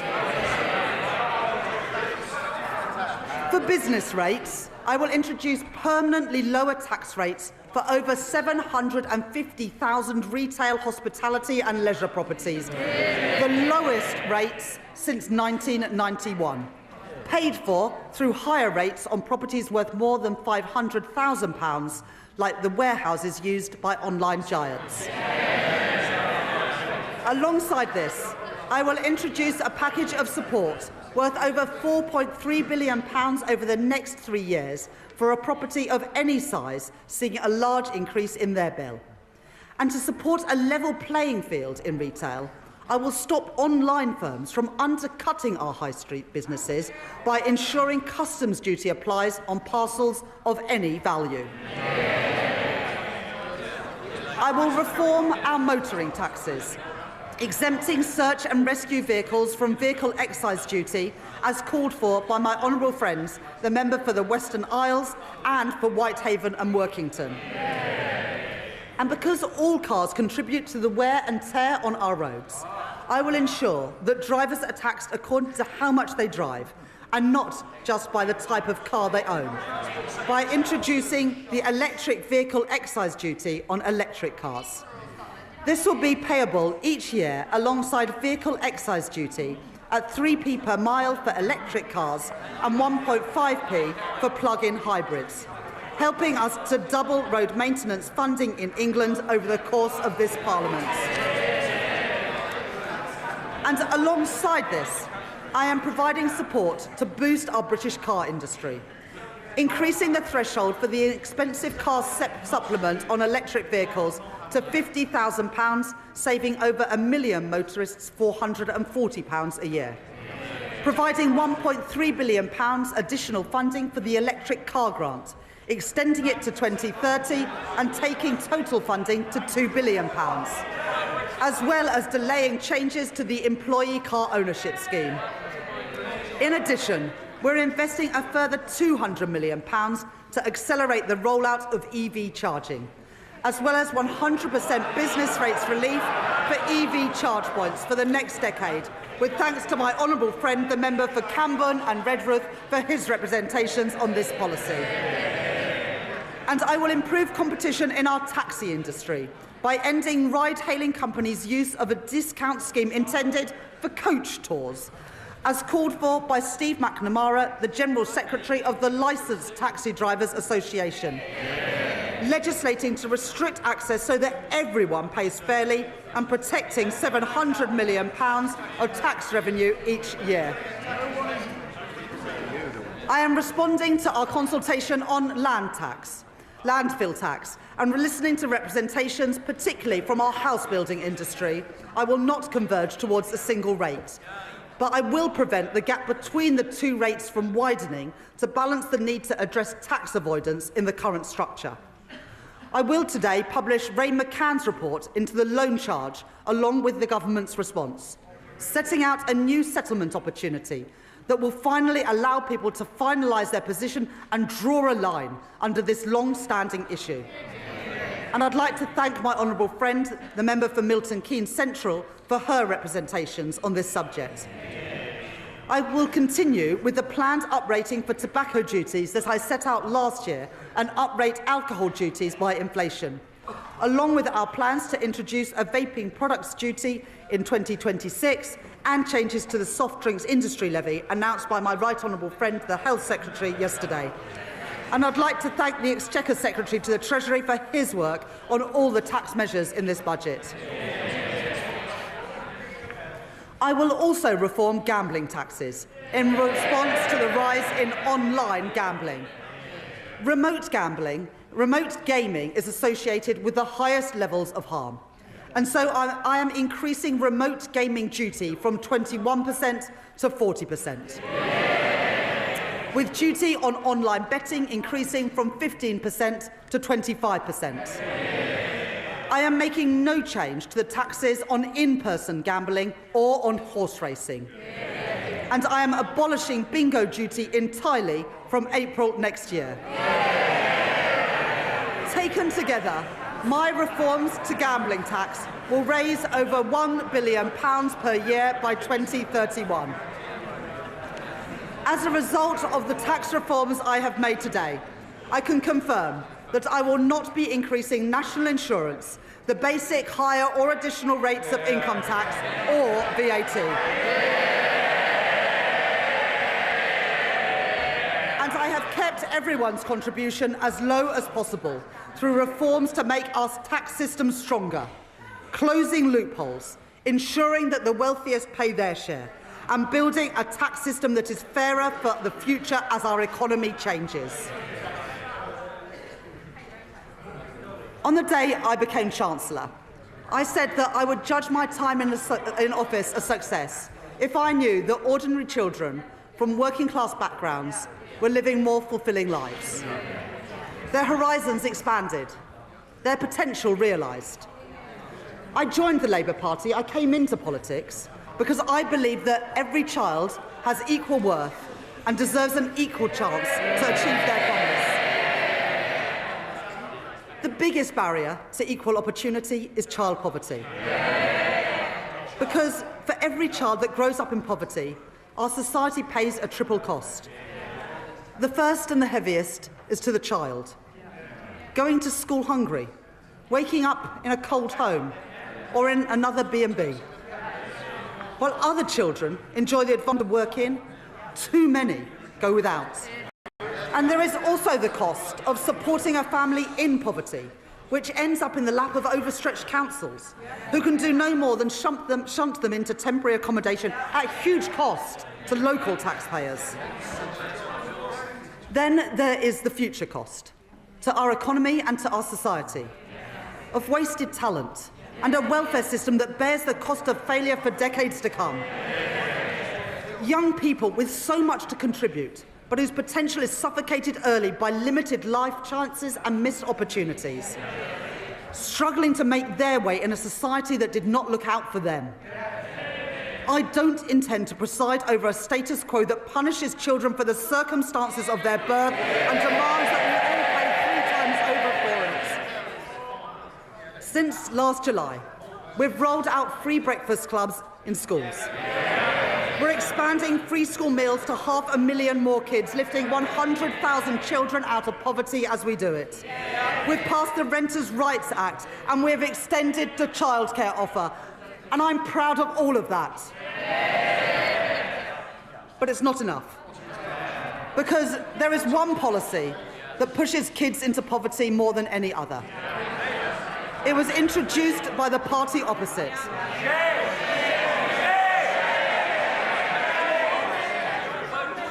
They said it would save money and that it would bring about behavioural change, disincentivising poorer families from having more children.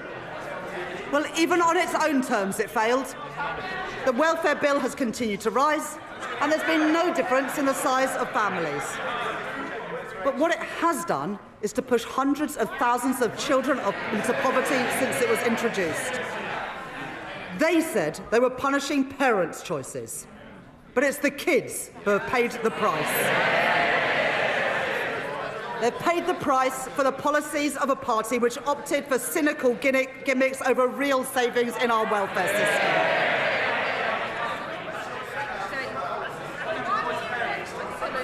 I understand that many families are finding times hard and that many kids have had to make difficult choices when it comes to having kids. And there are many reasons why people choose to have children and then find themselves in difficult times.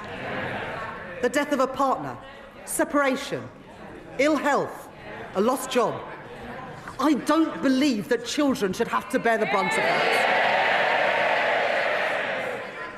And neither can I, in good conscience, leave in place the vile policy known as the rape clause.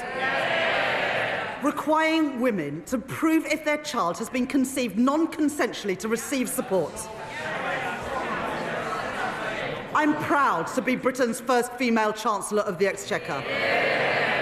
I take the responsibilities that come with that seriously. I will not tolerate the grotesque indignity of women of the rape clause any longer. It is dehumanising, it is cruel, and I will remove it from the statute book.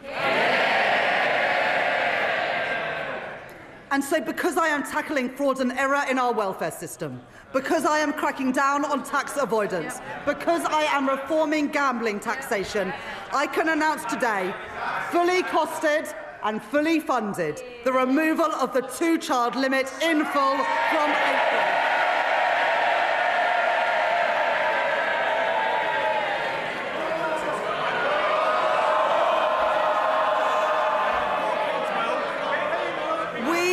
This side of the house. It's amazing what people get so angry about, and we've seen their true colours today. The thing they get angry about is lifting children out of poverty. Order. Our constituents will want to hear the Chancellor. I think our constituents have heard all they need to from the party opposites today. We on this side of the House do not believe that the solution to a broken welfare system is to punish the most vulnerable. We are lifting 450,000 children out of poverty with the end of the two-child limit. And, Madam Deputy Speaker, combined with other actions we are taking, this Labour government is achieving the biggest reduction in child poverty over a parliament since records began. That is the difference that this Labour government is making. Madam Deputy Speaker, I know how worried families are about the cost of everything. Worried that their money won't stretch to the end of the month. Worried that price... I think if you've got a house that's worth £5 million a year, you can probably afford it. But you get more exercise about reducing child poverty than you do about the richest paying more. Under this government, wages have risen by more since we were elected than in 10 years under the last government, with lower interest rates already saving families £1,200 a year off a typical new mortgage, compared to that to when Liz Truss was Prime Minister. But I know that people still face pressure on their budgets day to day and week to week. And where there is more to do, where we can provide relief, we are doing it. Extending the bus fare cap, cracking down on rip-off price hikes, freezing prescription charges and freezing rail fares for the first time in 30 years.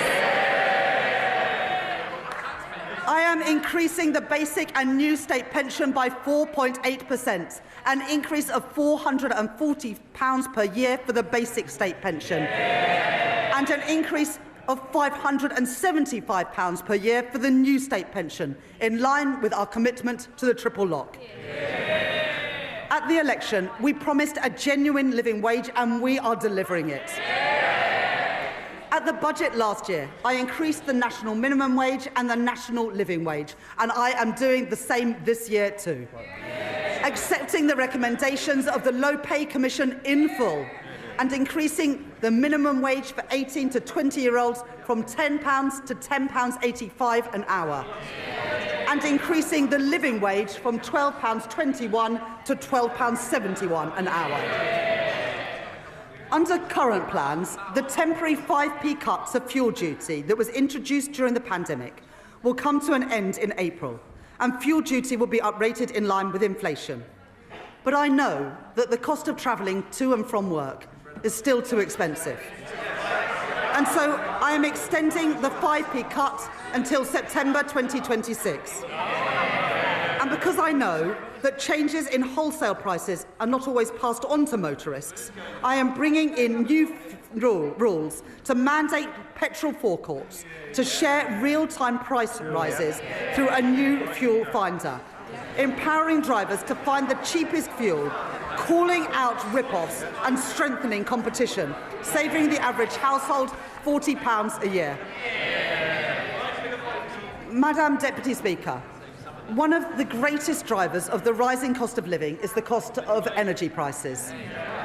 The cause of high energy bills must be tackled at source, and so we are investing in energy security, in nuclear and renewable energy, and in insulation through our Warm Homes Plan. But that's not enough when people are struggling with energy bills today. The Conservatives' Eco Scheme was presented as a plan to tackle fuel poverty. It costs households £1.7 billion a year on their bills. And for 97% of families in fuel poverty, the scheme, get this, has cost them more than it's saved. It is a failed scheme, and so I am scrapping it, along with taking other legacy costs off bills. And as a result, I can tell you today that for every family, we are keeping our promise to get energy bills down and cut the cost of living.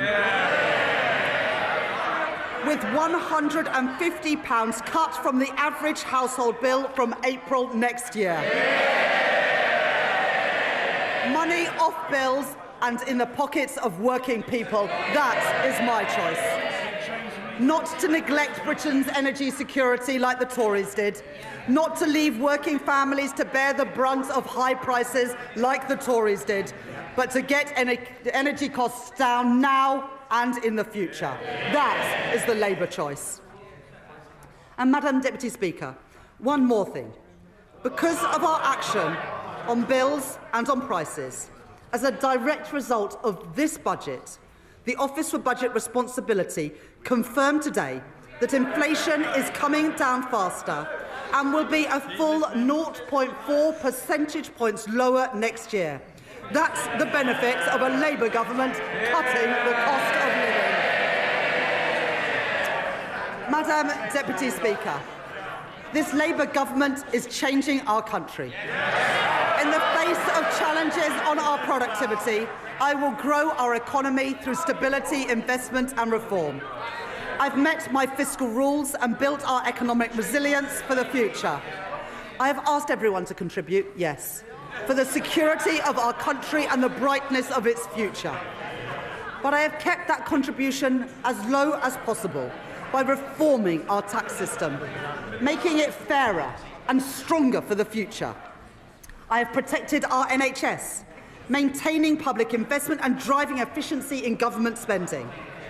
I've taken action on our broken welfare system, rooting out waste and lifting children out of poverty. And I have cut the cost of living, with money off bills and prices frozen, all while keeping every single one of our manifesto commitments. Those are my choices.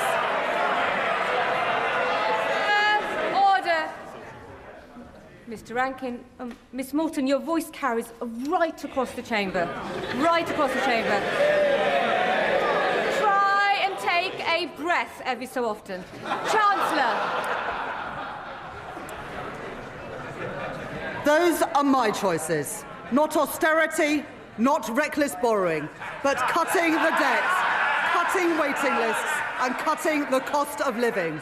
Those are Labour choices, promised and delivered by this budget, promised and delivered by this Labour government. And Madam Deputy Speaker, I commend this statement to the House.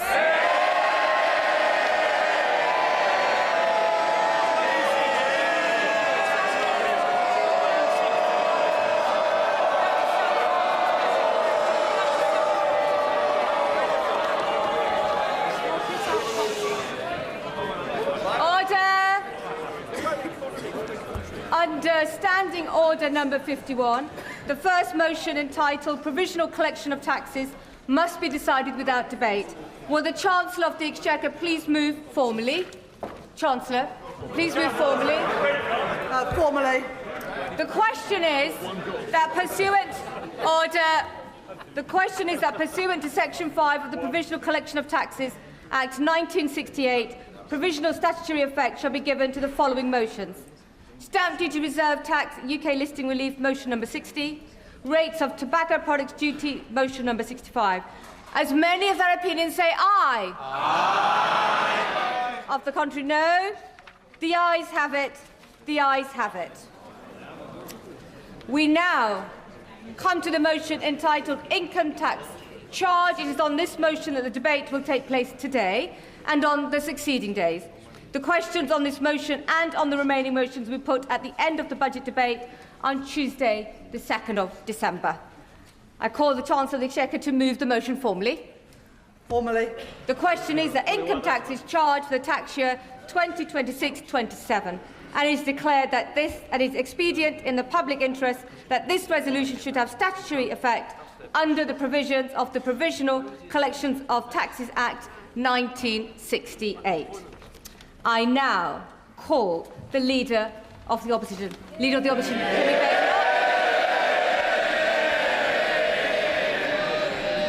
Thank you, Madam Deputy Speaker. And may I congratulate the Right Honourable Lady on delivering her second budget. I hope she enjoyed it, because it really should be her last. What a total humiliation. A total humiliation.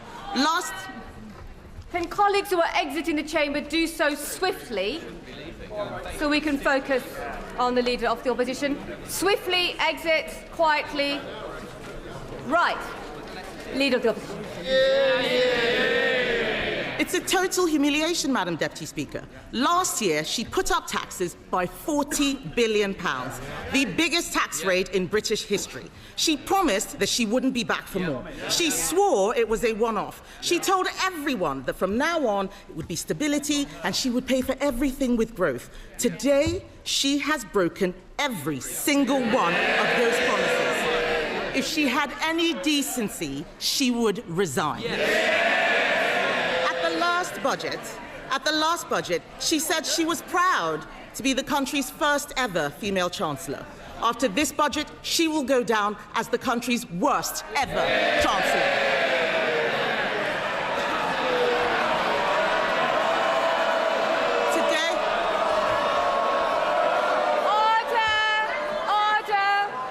Order.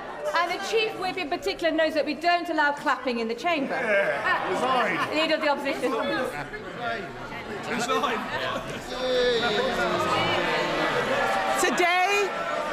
Today she has announced a new tax rate of £26 billion. They're all cheering. Household income is down. Spending policies in this budget increase borrowing in every year.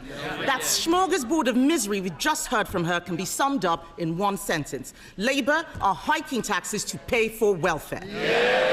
This is a budget for Benefit Street, Madam Deputy Speaker, paid for by working people. This budget increases benefits for 560,000 families by an average of £5,000. They are hiking taxes on workers, pensioners and savers to pay for handouts to keep their backbenchers quiet. These are the same, yes, they can chanter all they like. These are the same backbenchers, Madam Deputy Speaker, who cheered last year when she taxed jobs and left more than 100,000 people without an income. They cheered because they didn't understand the consequences of what they were doing, and they still don't. Madam Deputy Speaker, it's not been an easy time for the Chancellor. No one liked seeing her sitting on those benches as it dawned on her that her own backbenchers were going to do to her political career what she's done to our economy. But she could have chosen today to bring down welfare spending and get more people into work. Instead, she has chosen to put up tax after tax after tax, taxes on workers, taxes on savers, taxes on pensioners, taxes on investors, taxes on homes, holidays, cars, I think even milkshakes, taxes on anyone doing the right thing. She and this government have lost what little credibility they had left, and no one will ever trust her again. What's amazing, Madam Deputy Speaker, is that she has the nerve to come to this House and claim this is all someone else's fault. A laundry list of excuses. Yeah. Yes. Madam Deputy Speaker, they blame the Conservatives as if we've been sneaking into the Treasury under the cover of darkness to give pay rises to the unions. She inherited an economy with inflation at 2% and record high employment. She has tanked it in just over a year. Endless excuses. She blames Brexit. She blames Donald Trump. She needs to blame herself. And I've got some news for her. The Chancellor didn't seem to understand what the OBR was saying. Inflation is up, not down, and that inflation was stoked by her tax and spend decisions. The economic fiscal outlook says that they expect inflation to stay higher for longer. Everybody else has read it. She still hasn't read the OBR analysis. She blames higher than expected borrowing costs. Where does she think they came from? Those borrowing costs are driven by her lack of grip. She is paying more, you're saying us, she's paying more to borrow than Greece. She is paying more to borrow than at any point under the 14 years of Conservative government. Perhaps if Labour MPs read a book sometimes, they would know something. That includes an energy crisis, Madam Deputy Speaker. Under us, we had an energy crisis sparked by a war in Ukraine and a global pandemic. What is her excuse? What is her excuse? She is taking the public for fools, but they are under no illusions whose fault this is. The fact is, the bad choices she is making today, choices to break promises, choices to put up taxes, choices to spend more of other people's money, are because of the bad choices she made at the last disastrous budget. If you want growth, you need to start with knowing what kind of country you want to be and make a plan to get there. Create certainty for the people and businesses who will drive growth. There is no growth and no plan because Labour focused on settling scores and scratching the itches they had in opposition. She promised stability, she delivered chaos. Just look at the circus around this budget. First the leaks, then more leaks to try to undo the damage. Calling panicky press conferences, U-turning on her U-turns, rolling the pitch one day only to plough through it the next. She had the cheek to talk about stability, Madam Deputy Speaker. She has become the first Chancellor in history to release the whole budget ahead of time.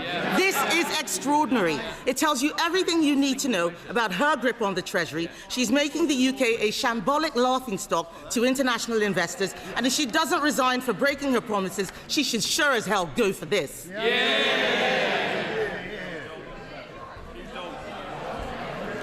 But, Madam Deputy Speaker, what have we got for all this chaos and disorder? There are 1 million more people claiming universal credit than there were at the time of the last budget. Government spending, up. Welfare spending, up. Universal credit claimants, up. Unemployment, up. Debt interest, up. Inflation, up. And what about the things that you want to go up? What about the things you want to go up? Growth, down. Investment, down. Business confidence, down. The credibility of the Chancellor, and not just down, through the floor. These figures are shocking. Does she really think that anyone will be confused by the sleight of her hand that she had in her speech? Her speech today was an exercise in self-delusion. Today, she had an opportunity to apologize and show some humility. Instead, we've been fed puff pieces in the Times and the FT showing a woman wallowing in self-pity, whining about mansplaining and misogyny. Madam Deputy Speaker, let me explain to the Chancellor. Woman... Order. Colleagues need to simmer down, most definitely, and just breathe a little and allow the leader of the opposition to be heard. Leader of the opposition. All we've had is wallowing in self-pity and whining about misogyny and mansplaining. So, Madam Deputy Speaker, let me explain to the Chancellor, woman to woman. People out there aren't complaining because she's female. They're complaining because she is utterly incompetent.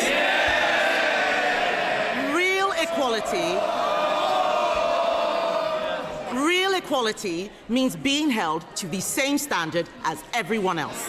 It means being judged on results. Take her bright idea, the Office for Value for Money. It's been closed down because it didn't save a penny. In fact, it cost the taxpayer £1.6 million. You couldn't make this stuff up. Madam Deputy Speaker, I've identified a way to save taxpayers huge amounts of money by sacking just one person, the woman sitting opposite. The ex-chief economist of the Bank of England was not mansplaining. He wasn't mansplaining when he said the uncertainty around today's budget is the single biggest reason growth has flatlined. What did the Chancellor think would happen when she went on breakfast telly to do an emergency public service announcement? I interrupt your Cheerios to bring you this frightening message about income tax. And then, unbelievably, she changed her mind 3 days later. No wonder people are in despair. She says she wants people to respect her.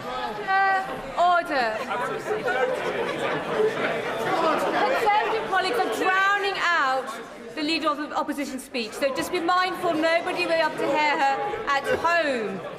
Leader of the Opposition.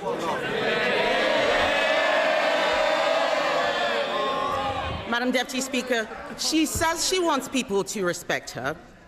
Respect is earned. She apparently told Labour MPs this week, I'll show the media, I'll show the Tories, I will not let them beat me. Show us what? Making stuff up at the dispatch box, incompetence, chaos, and the highest tax burden in history. She said to them, Madam Deputy Speaker, I'll be there on Wednesday, I'll be there next year, and I'll be back the year after that. God help us. She is spineless, shameless, and completely aimless. Talk to any business. Talk to someone looking for a job. Unemployment is up every single month since Labour have been in office. They don't want to hear it, but it's true. They're shouting and complaining they cannot create jobs. It is the worst year for graduate recruitment on record. Are they proud of this? Companies like Merck and Ineos slashing investment plan. Order. If you're on the front bench, I can obviously see you, Mr. Kyle. And there's no need for you to be chuntering this loud. They can see and hear you as well. Leader of the Opposition. Thank you, Madam Deputy Speaker. They don't want to hear the truth, but I'm speaking for all of those people out there who are sick of this government. Companies like Merck and Ineos are slashing investment plans. The construction sector has shrunk. How is that house building target going, by the way? I'll tell you, Madam Deputy Speaker, they are miles behind and won't even come close to what we achieved. Business confidence is at record lows. No wonder today future growth has been revised down in every year of the scorecard. The papers are reporting that 1 in 8 business leaders is planning to leave Britain. Even one of Labour's biggest ever donors, Lakshmi Mittal, has fled the country. Fled with a passport. What we have in front of us is a budget littered with broken promises. She stood on a manifesto which promised better returns for UK savers. Today, she's putting up taxes on savings, on salary sacrifice even. She promised to give pensioners the security and retirement they deserve. Today, she slapped higher taxes on people saving for their pension. She promised to make Britain the best place in the world to invest and do business. Today, she has raised the dividend tax rates. She and the Prime Minister had already broken their promise to freeze council tax, but today she's decided to go even further, introducing a new property tax clobbering family homes that will only raise small amounts. This is Labour's Britain. This is Labour's Britain. People who work hard, Madam Deputy Speaker, people who work hard and save hard to buy their homes get taxed more, while those who don't work, who in some cases refuse to work, get their accommodation paid for by taxpayers. And then to top it all off, because taxing your home, your car, your savings and your pension wasn't enough, she has, by her own admission, broken her manifesto promise on income tax. Because in the last budget, she said, and I quote, I am keeping every single promise on tax that I made in our manifesto, so there will be no extension of the freeze in income tax threshold. She said in that budget that extending the threshold freeze would hurt working people and take money out of their payslips. But today, she has done exactly that. Why should anyone believe anything she's promised in this budget? And so where is the money going? Small changes to rail fares and prescriptions, these are distractions while she steals your wallet. The real story here, Madam Deputy Speaker, the real story is that Labour have lost control of welfare spending. Not only will working people have their tax thresholds frozen while benefits go up in line with inflation, not only have Labour abandoned reforms that would have saved the taxpayer £5 billion after pressure from these backbenchers, today they have added another £3 billion to the bill by scrapping the two-child benefit cap. We introduced that cap, Madam Deputy Speaker, because it means people on benefits have to make the same decisions about having children as everyone else. Even Labour voters know that it strikes the right balance between supporting people who are struggling and protecting taxpayers who are struggling themselves. Just this summer, the Chancellor admitted that lifting the two-child benefit cap was not affordable. But that was before the Prime Minister accidentally fired the starting gun on the race to replace him. So now he and the Chancellor are buying the votes of their own MPs with taxpayers' money. If she wants to reduce child poverty, she should stop taxing their parents and stop destroying their jobs. She congratulated herself on a new tax on landlords. Let me tell her this. Hiking tax on landlords will only push up rents. It will push landlords out of the market. The people who will suffer are the tenants. And then she talks about taxes on electric vehicles. These changes will hit rural drivers the hardest, but we know that Labour don't care about rural people. All this budget delivers is higher taxes and out-of-control spending. Nobody voted for this. The Chancellor must take responsibility. She chose to impose the jobs tax, driving unemployment higher month after month.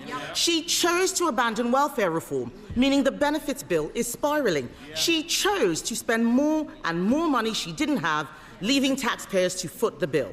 She is out of money, out of ideas, out of her depth, and she has run out of road. The country simply cannot afford a Chancellor who can't keep her own promises. Her position is untenable, and she knows it. She's talking to the Chancellor. Is he mansplaining to you, by the way? Is he mansplaining? Do you want some help? Would you like some help? What the Prime Minister should do is grow a backbone and sack her. But he won't, because he knows if she goes down, he goes down with her. So we're stuck with them both, Laurel and foolhardy. Does she have any sympathy for the people facing Christmas without a salary because of her jobs tax? For the retailers who are suffering sleepless nights because of their plummeting Christmas sales? People out there are crying. Last year, we had the horrors of the Halloween budget. This year, it's the nightmare before Christmas. And as for her, she's the unwelcome Christmas guest, 10 minutes through the door, and she's eaten all the Quality Street, Madam Deputy Speaker.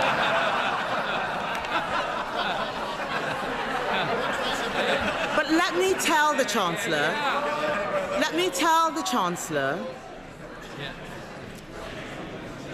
Chancellor something she has forgotten. Behind every line in today's Red Book is a family, a home, a lifetime of work and sacrifice.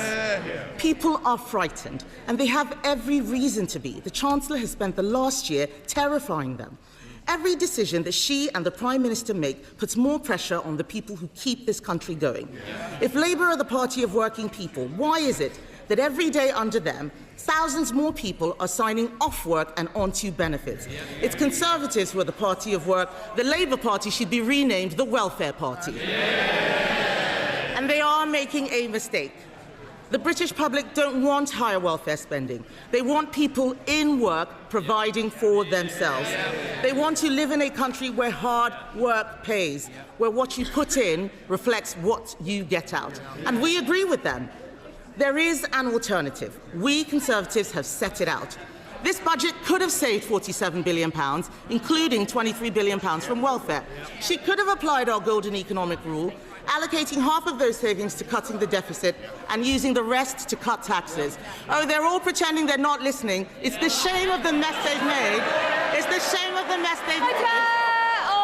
Order. Mr. Vince. Mr. Thompson, you're so enthusiastic. I was worried you're going to knock Mr. War off his chair a moment ago, so we need to calm down and breathe, and we need to ensure that we can hear the Leader of the Opposition. Kemi Badenoch. Even the dog is laughing at the Chancellor, Madam Deputy Speaker. She could have applied our golden economic rule, allocating half of those savings to cutting the deficit, using the rest to cut taxes. She could have abolished stamp duty on homes to get the housing market moving, abolished business rates on shops to breathe life into our high streets. She could have introduced our cheap power plan. It saves a lot more money than what she announced would bring down energy costs for homes and businesses. That's what she should have done. She should be on the side of people who get up and go to work, people who take a risk to start a company, people working all hours to keep their business afloat. She should be on the side of the farmer, trying to hand something over to the next generation. The investor, deciding whether to spend their money in the UK or elsewhere. She should be on the side of the young person, looking for their first job.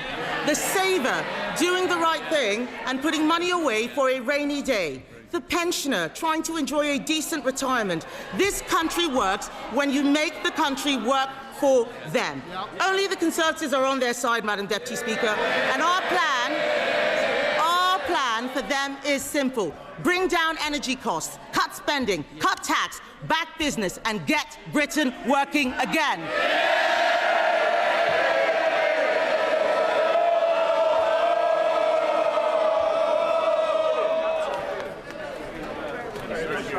Colleagues are exiting. Can they do so quietly and quickly before we come to our first backbench contribution? Quietly and quickly. Other colleagues who are trying to catch my eye should return to their seats. I have noticed them bobbing. And we come to the chair of the Select Committee. We come to Dame Meg Hillier. Thank you, Madam Deputy Speaker. Madam Deputy Speaker, it seems like some ways a very long time since 2022. Remember that, where we had a Prime Minister and a Chancellor who put this country in hock to the bond markets, made mortgages rise and put the British public through living hell. What a contrast with my right honourable friend today, who has put money into the NHS, is backing investment in our country, supporting start-ups and supporting the British public in a difficult cost of living crisis caused by the party opposite. And while I want to go into what the Chancellor said today, I cannot let go without making some comments about the Right Honourable Member for Essex, the Leader of the Opposition. Who was shambolic, Madam Deputy Speaker? Them. Under them, mortgages went up. And we saw children entering in poverty in greater numbers. So who is the party that created child poverty? Them, not us. And who is the party that has consistently talked down this country since the election, being negative on every stage and downgrading people's confidence in our country? Who is the party of 0 hours contracts? The party opposite. And who is the party that failed consistently to invest in our schools? The party opposite. And the NHS, and our prisons, and our justice system. Under them, this country spiralled. And I spent a decade under the last government looking at public spending in the privileged role of chair of the Public Accounts Committee. I saw those mistakes close up. I saw the big nasties left, whichever government was elected in July last year. And I commend my right honourable friend for tackling those challenges. And the productivity that we've seen challenges on as a result of the OBR's decisions has been low since 2010. And who was in government since 2010? The party opposite. So they left the legacy, they left the big nasties, and it's now this government's job to clear it up. But amid all the noise, Madam Deputy Speaker, we must remember that the markets are listening, and we need to all be responsible. Government, opposition, every member of this House. And while speculation always swirls around a budget, and that is inevitable because we're all lobbying on behalf of our constituents, our local businesses and every other group that we represent, quite rightly, to persuade our government to do the things that we want to see. And we're all impatient to see those things happen yesterday. That's why we got elected, to make change. But the leaks that have happened around this budget have been very unfortunate. And I do hope my right honourable friend will grapple with this and make sure that it doesn't happen again. And the most recent leak of the OBR data, moments before her budget, is undermining for us all. So we will be raising that with the Office for Budget Responsibility when they appear in front of the Select Committee next week. But the Treasury Select Committee looked at a number of the issues that were being speculated around the budget: child poverty, gambling tax, cash ISAs, and others. And I'm grateful that my right honourable friend has tackled some of these. I wanted to touch first on cash ISAs. We, in a report, recommended that the Chancellor didn't reduce the limit on cash ISAs from £20,000, and she's reduced it not from the 10 that was being mooted, but to 12. The concern is that for short-term savers, there can be a real issue there. And with targeted support coming next year and work on the advice guidance boundary, there is an opportunity to bring the British public into a more investing environment and to make them invest or encourage them to invest more.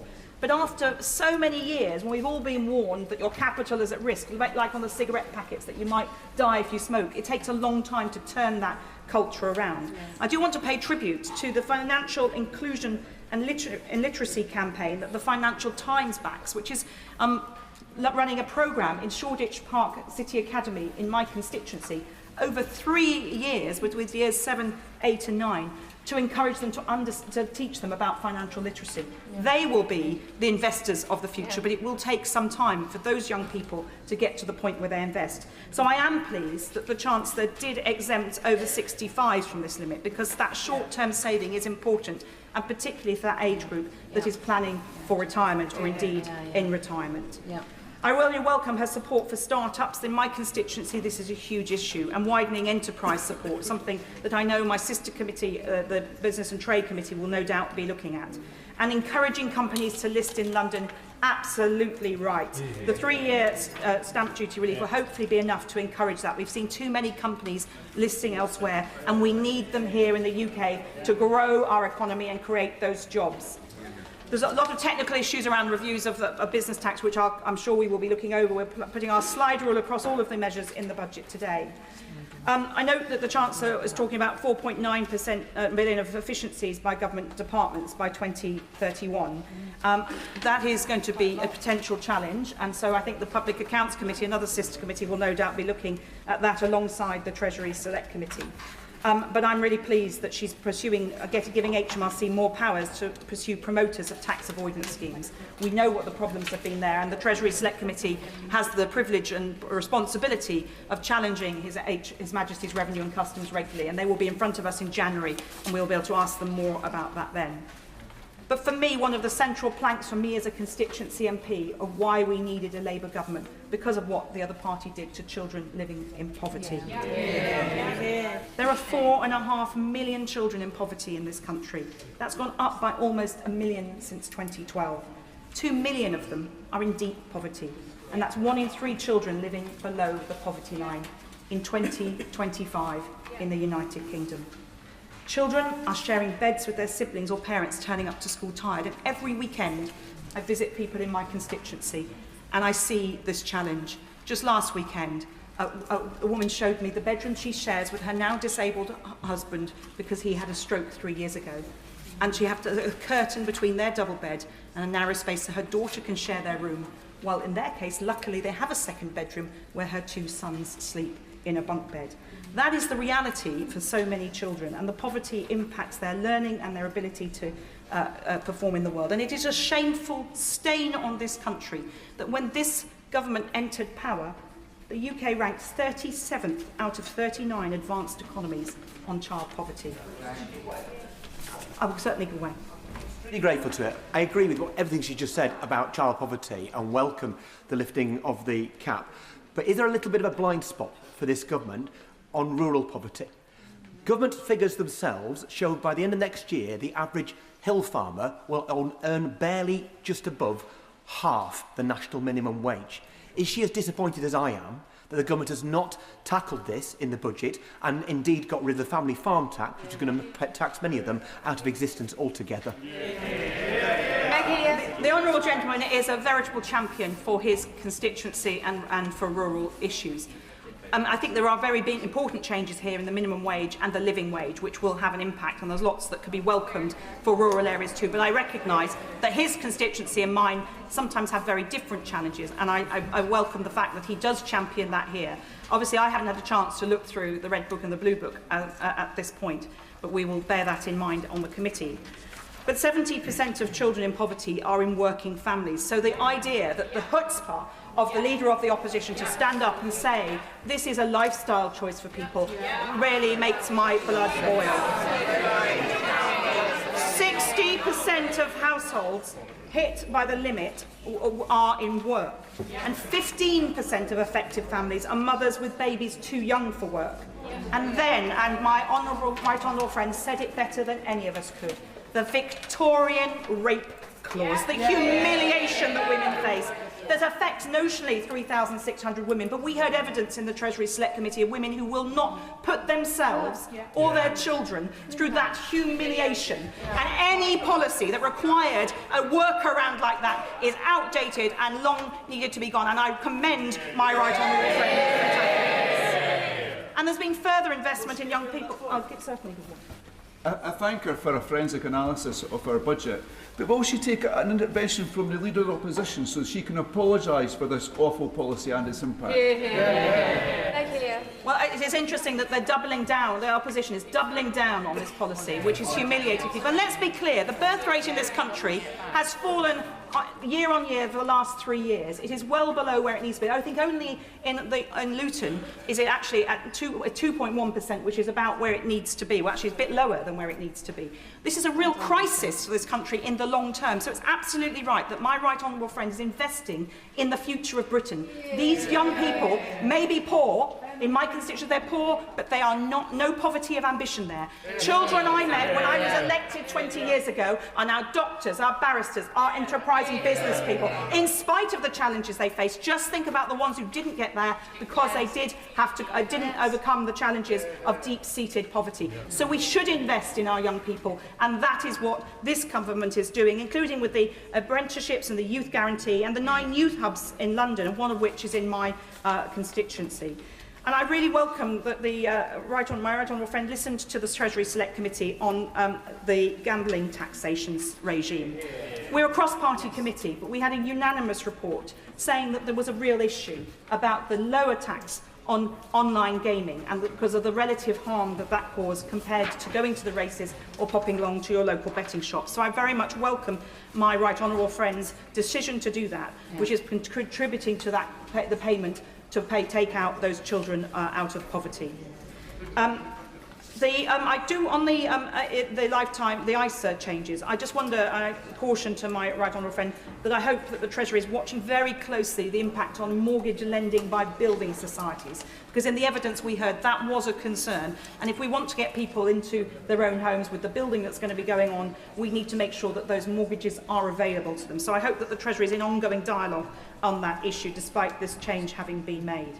But we now need to recognise some of the challenges as well about green taxes. And I haven't had a chance to go through the Red Book in the time since the Chancellor sat down. But I very much welcome my right honourable friend's bold and necessary decision to take on the challenge of the reduction in fuel duty as people move to electric vehicles. This has been a point of debate for at least the last decade or so. Certainly on the time I was on the Public Accounts Committee, we kept challenging the Treasury about how they're going to fill that gap. And my right honourable friend has been bold and right to challenge that. It's a difficult one to grapple with, but she's great that she's done that, and I think we need to be, we'll look forward to hearing more about that. And in terms of supporting people because of the cost of living, the freeze on rail fares, keeping the bus fare cap, these are things that help people get to work. And the ongoing freeze on fuel duty will help with that too. And the increase in the minimum wage and the living wage are vital. In my constituency, some people work 4 jobs over 7 days just to make ends meet. If they're lucky to have a council tenancy, even on those salaries, it's hard to make ends meet. if you try to go into the private sector, completely unaffordable if you're on that kind of income. And yet contrast that with people who earn enough to work 4 days a week because they can afford to do so. I'm not criticising them for that life choice, but that is the challenge and the difference that's faced. So the challenge on, there's been a lot of discussion, of course, about a high value property tax. In my constituency, on a rough calculation, around 1% of properties are worth over 2 million in central London. So when the opposition scream foul on this, I think in zone 1 and 2 in central London, right on the edge of the city, 10 minutes from Liverpool Street, around 1% of people will face that surcharge. That is a small price to pay when next door our families are living in the deepest poverty that I have described. And it's great to see some movement on energy bills, which is having a really, really big impact. There's a lot more detail in this budget, which the Treasury Select Committee will be looking at over the next couple of weeks, and we look forward to welcoming the Chancellor to the committee on the 10th of December, where we will both ask her to explain, but we will also challenge her, as is our proper constitutional responsibility, about the detail of her budget. I call the Leader of the Liberal Democrats, Sir Ed Davey. Thank you, Madam Deputy Speaker. And we're looking forward to the Treasury Select Committee challenging the government on the details. But, Madam Deputy Speaker, this government was elected on a promise of tackling the cost of living and growing the economy, and this is the second budget where it's failed to do either. For millions of people struggling with higher bills, all this budget really offers is higher taxes. The OBR sets it out in black and white. Disposable income, living standards are down thanks to this budget. Surely the Chancellor should have learned from her first failed budget that you can't tax your way to growth. Under the Conservatives, the UK's tax burden reached its highest level since 1948 and it hit the economy. Yet under this budget, the tax burden will hit an all-time high. Madam Deputy Speaker, there is an alternative to all these Conservative and Labour taxes, and the shocking reality is the government knows it, and that's a new trade deal with Europe. A major new deal to cut the cost of living and grow our economy. The truth is, Madam Deputy Speaker, Boris Johnson's Brexit deal has cost the Treasury £90 billion a year in lower tax revenue. Imagine if the Chancellor had adopted our plan to reverse those Brexit costs. Imagine how much more we could be helping families and pensioners across our country with the cost of living. Imagine how we could be ending the cost of living crisis today. Order. I made it very clear earlier on, and you're a senior member of the House. No intervention should be made, nor will be taken. Ed. Thank you, Madam Deputy Speaker. I'm happy to talk to him in the tea room afterwards. Madam Deputy Speaker, the government know the damage the Conservative reform Brexit deal has done to every family and every business across our country. And yet they choose to reject the single biggest policy for ending the cost of living crisis, turbocharging economic growth and boosting tax revenues without raising tax. A new trade deal with Europe, properly fixing our broken relationship with Europe with a new customs union. Growing our economy by freeing British businesses from the costs, barriers and red tape favoured by the Conservatives and Reform. Rather than trying to tax their way out of debt, as Labour is choosing, Liberal Democrats would grow our way out of debt. Now, Madam Deputy Speaker, to be fair to the Chancellor, she has recently spoken about the terrible damage that the Conservatives' Brexit deal has done to our economy. The deal that promised to save us £350 million a week, but ended up costing the taxpayer £1.7 billion every week. But where is the Chancellor's urgency and ambition to fix the problem she rightly identifies? Today, she didn't even mention the huge hit to the Treasury from Brexit. She is like a doctor who has diagnosed the disease but refuses to administer the cure. Refusing to take up our plan for a brand new deal with the EU, a much better deal for Britain than anything the government has pursued so far with a new customs union at its heart. Madam Deputy Speaker, everyone but the most extreme Brexiteers now realise what a costly economic disaster the Brexit deal has been. Whether you're a young family struggling with ever higher food prices, or a high street business just trying to survive the chance of the latest new cost or tax, people are understandably looking for a credible economic policy to change their futures for the better. And it's crystal clear now.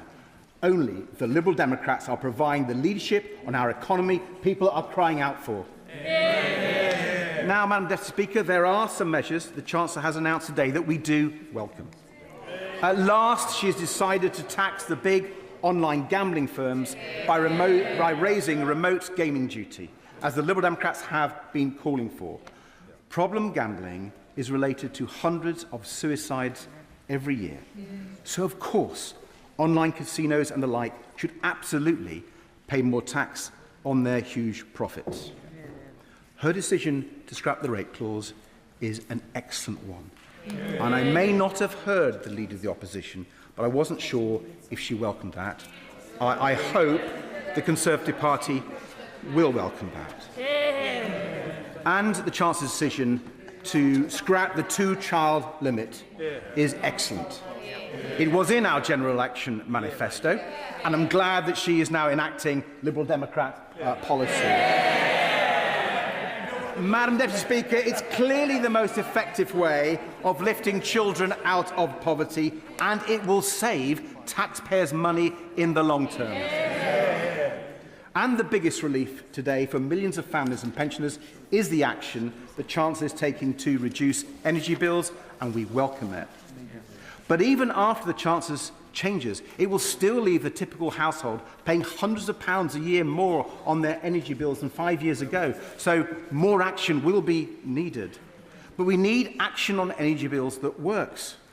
Reform and the Conservative Party pretend that the answer to rising energy bills is to scrap our climate commitments and stop investing in renewables. They couldn't be more wrong. The Conservative reform energy policy would put up bills and just make the UK even more reliant on imported fossil fuels with their volatile and high prices. That would be a disaster for our economy, a disaster for our environment, and a disaster for jobs, and a disaster for people struggling with energy bills. Madam Deputy Speaker, a major winner from reform's energy policies would be Vladimir Putin. Now, that might explain why the honourable member for Clacton is so keen on it. So I urge the government, don't listen to the Conservatives or Reform. Be more ambitious in cutting people's energy bills. Take up our plan to cut energy bills even more right now and to cut them in half within a decade, finally giving families and pensioners the relief they need from this cost of living crisis. Madam Deputy Speaker, while there are some things to welcome, which I've just done, there are quite a lot of measures in this budget that will cause a lot of pain and unfairness, all of which could have been avoided if the Chancellor had gone for growth with Europe instead. Her plans to tax salary sacrifice will be hugely damaging to savings and pensions, and it looks like it's another NI hit on workers, Madam Deputy Speaker. And why, when the electricity vehicle market still needs a boost to get going, is she taxing electric vehicles? And if she wasn't spending £1.8 billion on digital ID, many of these tax rises would not have been needed in the first place. And her failure to U-turn on the family farm tax is a huge error. Madam Speaker, if the Chancellor was really looking to tax those with the broadest shoulders, then why not put a windfall tax on the big banks who are literally making billions at the taxpayers' expense due to a side effect of quantitative easing? But the worst tax hike of this budget by far, the biggest tax rise of this budget, is the Chancellor's decision to repeat the Conservative policy of freezing income tax thresholds. Freezing these thresholds reduces the amount people can earn tax-free and hits the lowest paid the hardest. But I have to say, Madam Deputy Speaker, hearing the Conservative leader criticise it now rings incredibly hollow. And I think the member for Berkshire was objecting to her comments. the Leader of the Opposition cheered Conservative budgets after Conservative budgets that did exactly the same thing as the Chancellor did, raising taxes on the low-paid. The Conservatives dragged an extra 4 million people on very low incomes into paying income tax and an extra 3.5 million people into paying the 40p rate. And the OBR says this government is now planning to drag a further 750,000 low-paid workers into tax and nearly 1 million people into the 40p rate. So someone on the average salary is paying an extra £582 this year because of the Conservatives' policy, and under the Chancellor's plans, they will pay an extra £300 a year by 2031. Now, Madam Deputy Speaker, contrast that with our record on income tax. We raised the personal allowance by £4,000.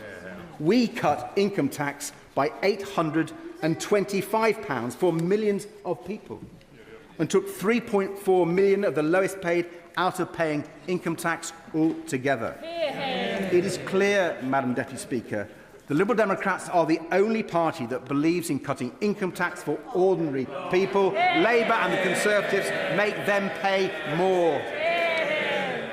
As well as adding income tax bane to families struggling with the cost of living crisis, this budget will also add to the cost of doing business crisis facing Britain's hospitality sector, where she went nowhere near far enough. Our high streets are suffering. Pubs, restaurants, cafes, caravan parks, zoos, even our beloved theme parks. They are struggling against higher business rates and the government's misguided jobs tax. The Liberal Democrats called on the Chancellor to help them with an emergency 5% VAT cut for hospitality for the next 18 months. That would have been a lifeline for some of our most beloved local businesses and for people's jobs, boosting local economies across Britain. And it is very disappointing that the Chancellor hasn't listened to our calls. Finally, Madam Deputy Speaker, can I say how disappointed I am with how little there was for carers in this budget? As a carer myself for much of my life, I'm determined to speak up for the millions of carers less fortunate than I am. Millions of family carers and care workers who make enormous sacrifices looking after loved ones. Carers who keep our NHS going. Carers who keep our society going. They deserve far more support from the government, and I will keep pressing their case. Now, I do welcome the Carers Allowance review, but it confirms our argument that the Carers Allowance system is out of date and is in need of urgent change, and we're yet to hear commitments to those changes.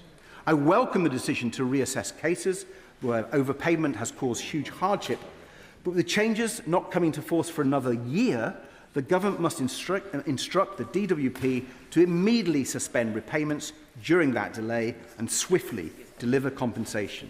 More needs to be done to help family carers juggle their jobs with their caring responsibilities. And, Madam Deputy Speaker, we urgently need the Social Care Commission to actually start fixing the system on a cross-party basis and make sure our loved ones get the care they need.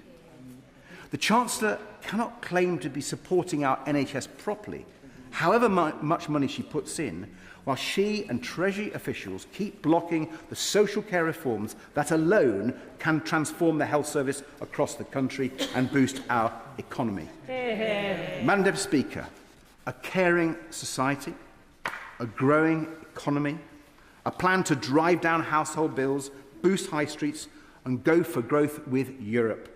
That is the vision the Chancellor should have set out today. Instead, we got a low-growth, high-tax budget from a government that I fear just isn't listening. Catherine West. Thank you very much, Madam Deputy Speaker, and it's an honour to follow the leader of the Liberal Democrats in this debate, the member for Kingston and Surbiton. And put very simply, this is a family-friendly budget. Every family up and down the UK will be welcoming this. Gone is the vile rape clause, and an increase in family income is very, very welcome. We've been through many traumatic times together in this House.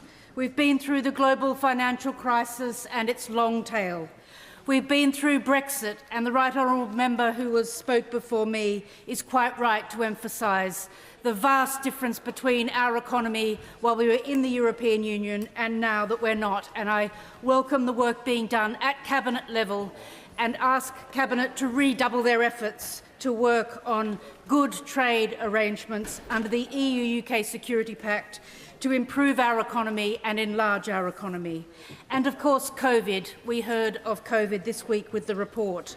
And we all remember not just the impact on the economy, but the terrible impact, particularly on younger people, and the impact that long tail is having on so many of our young people who are still feeling too unwell to work or whose work opportunities have been severely reduced through anxiety, depression and all the other things which not just COVID but that context of fiscal austerity brought down upon them. Madam Deputy Speaker, I represent a multi-faith, multi-ethnic constituency which works really hard on community cohesion. When all is said and done, we rub along well together in Hornsey and Fry and Barnet. From recent rhetoric, it could be assumed that there is deep unhappiness and division. In fact, I want to put on record the opposite. I would like to put on record the contribution to our local economy from all parts of my constituency, regardless of skin colour, faith or school qualifications. Of course, my community also faces challenges. We have unacceptably high numbers of children living in households where incomes don't cover the basics, heating, eating and rent. And I really welcome today's statement on heating, help for households, on eating, school meals, more breakfast clubs, and helping in particular secondary school children with their nutrition, and rent, quite rightly introducing a little more tax on some of the landlords who, in a wealthy place like London, will be making quite a lot and can afford to pay a little more.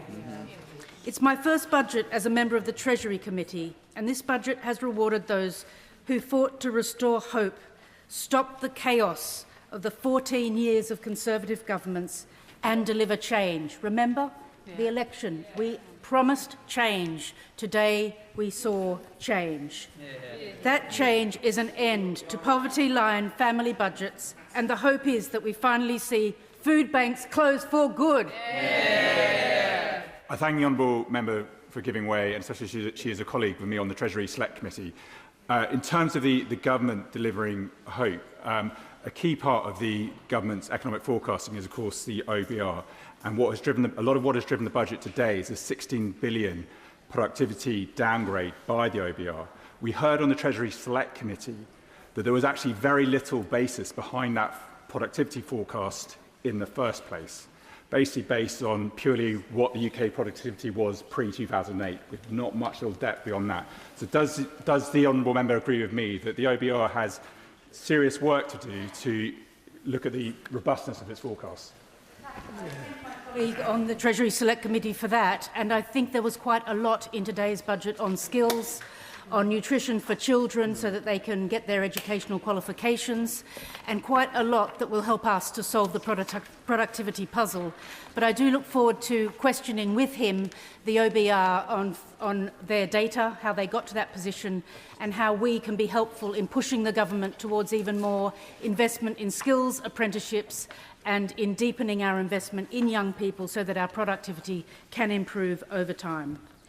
I know that so many of us here in the House are in politics because we want every child and every family to have the chance to thrive in school, in work and in life. And let's look back at past Labour governments. In 1945, despair and hunger stalked many communities.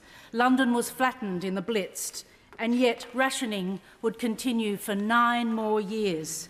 Keynes famously said, anything we can actually do, we can afford. We are immeasurably richer than our predecessors. And then what did Labour do? Went on to build the NHS, built the country, built a welfare state. We can do this. We will make the UK fairer. And today is a really good start on that journey. Very briefly, Madam Deputy Speaker, because I know so many people wish to speak today, As a former borough leader, I introduced school meals for all primary school children. It was a great equaliser and social leveller. Children were more focused, made better progress. Families who were just about managing saved money, and there was no stigma. Everyone sat together and talked with each other. Free school meals for all primary schools were subsequently rolled out across London, and we know from today that more secondary school children will benefit under the government's proposals. We need to continue to restore hope and deliver change. The two-child cap on universal credit, of course, another pro-family measure, the most cost-effective, quick measure to bring up to 500,000 children out of poverty, and paid for by the most addictive forms of gambling, which has been increased. My personal view is we could have gone even further on the gambling, and I hope that it raises between 1 and 3 billion, because I think that remote gambling in your bedroom, on your phone, is deeply damaging to society. Yeah. The Trussell's September 2025 Hunger in the UK makes for sobering reading. In 2024, 16% of UK households were food insecure, which of course we know is not a food problem, it's an income problem, and this is an issue we must continue to interrogate. I'm very pleased to have secured a backbench debate on food inflation and poverty. So in conclusion, Madam Deputy Speaker, together with school meals, more breakfast club provision, a higher living wage since the general election, slowly the living standards of families will turn around. It's particularly positive to see the first woman Chancellor recognise the impact which the difficult financial climate has had on families. I hope that by this time next year, once these measures are really embedded, we'll begin to see the closure of food banks. I've heard a lot about what we want to see by the end of this Parliament. Let's aim for a closure of food banks in this country by 2029. And we hope to feel that every child and every family will have the chance to thrive. To help colleagues, they are now permitted to make an intervention, and a backbencher may wish to accept or decline that. And I call Sir Jeremy Hunt. Budgets aren't easy for chancellors because there are so many things beyond your control, but being forced to make trade-offs reveals priorities. And I'm afraid today's priority was not economic growth, but political survival. That's because there was one central call the Chancellor had to make today. Do we reform welfare or do we raise tax? Getting our welfare bill down to pre-pandemic levels would save about £47 billion a year within 5 years. It wouldn't have been easy, but it would have meant no tax rises and plenty of headroom in public finances. Instead, welfare spend is going up and jobs and growth are going down. In every single day of the government's first year, around 2,200 people have been signed off not just working, but even having to look for work. That's 1 million more people on universal credit just in the last year. Most of those claimants cite mental health, but every doctor I ever spoke to as Health Secretary said that people with anxiety and depression need social contact. That means being at work, not being at home. So this could, I will very happily give way to the Chair of the Select Committee. On the point of mental health, he is absolutely right to point out that that is one of the drivers of people going on universal credit that does need tackling. So does he share my alarm that today in the HSJ it's been reported that this government is planning to water down the mental health investment standard, which starts to reverse the trend that we saw over many years of achieving parity of esteem between physical and mental health? I absolutely share the Honourable Lady's concern about that. That was introduced when I was Health Secretary. And this could have been the budget in which the Chancellor announced that we will speed up treatment for people with mental illness and not park them on welfare. This could have been the budget that said that we will eliminate fraud by stopping completely benefit applications by phone. It could have been the budget that said that instead of relying on migration to help firms expand, we will make sure that people at home are fit to join the workforce. Instead, the welfare bill is going up by around £14 billion, not least because of the totally unfair abolition of the two-child cap, which I fear will see more children, not less, living in the structural poverty caused when there are no adults in the household at work. And that I will happily give way to... He surely, given his background, must recognise that there is a direct link between social policy and economic policy, that this country needs a working-age population to fund future pensions and welfare bills for generations in the future. How on earth can you do that if you're not encouraging children to be brought up and raised in a household that can afford to feed them? Order. How on earth can you do that? We can't start off this 4 days of budget debate with the word you and your. So quickly, come to your conclusion with the right language. Well, I think she brought me to order just at the right time. I recognise that the honourable gentleman's concern about child poverty is sincere. I just have a totally different view as to how to reduce child poverty in this country. I think financing people to have ever larger families means more children growing up in poverty, not less. And I think the evidence for that is that under the previous Conservative government, we had 1 million fewer children growing up in workless households, and child poverty in absolute terms fell. And he needs to look at that evidence. And the taxes and the price we are paying for this mushrooming welfare bill is that taxes are growing up and they are already starting to destroy growth. 180,000 fewer payroll jobs in the last year. Unemployment up, inflation up, interest rates higher than they would have been. And the tragedy is that absolute poverty, which, as I said, fell under the previous Conservative governments, is now likely to rise under Labour as jobs vanish and welfare rolls soar. I'll give way to the honourable gentleman. I thank the right honourable member for giving way. I grew up in poverty. 1 in 4 children in Bournemouth, the town that I represent here, grew up in poverty. I can tell the honourable member, growing up in poverty is not a good thing. It's an awful thing for the life chances of the child. It's an awful thing for the family that care for them. It's an awful thing for the community that wraps their arms around the child. But would he agree with me too that he is ignoring the future costs of child poverty? I used to run mental health and domestic abuse services. I can certainly tell him that when children grow up in poverty and then in later life can't find the education, training and support that they need because of their trauma as a child, they cause extra costs for the public services that we then have to meet. Does he not agree with me that we should be preventing those future costs? I absolutely agree with him, but I profoundly disagree on the way the government is choosing to do that, because by expanding the welfare bill, expanding the number of large families living in poverty, you are making the root causes of poverty worse and not better. And let me say this, the Chancellor says that there is a growth plan, but it was very difficult to discern anything at all in today's budget. We know, for example, that raising public sector productivity to private sector levels would add 0.4% to annual GDP growth. We know that proper planning reforms would add 0.4%. We know that proper welfare reform would add 0.3%. We know that getting energy bills down properly adds 0.3%. We know that AI could dwarf all of that, according to Microsoft and Accenture, potentially adding 1% a year. But we got none of that today. Instead, we had a government arriving in office saying they wanted growth, growth, growth, without knowing how they're going to get there. And growth needs a plan, not a soundbite.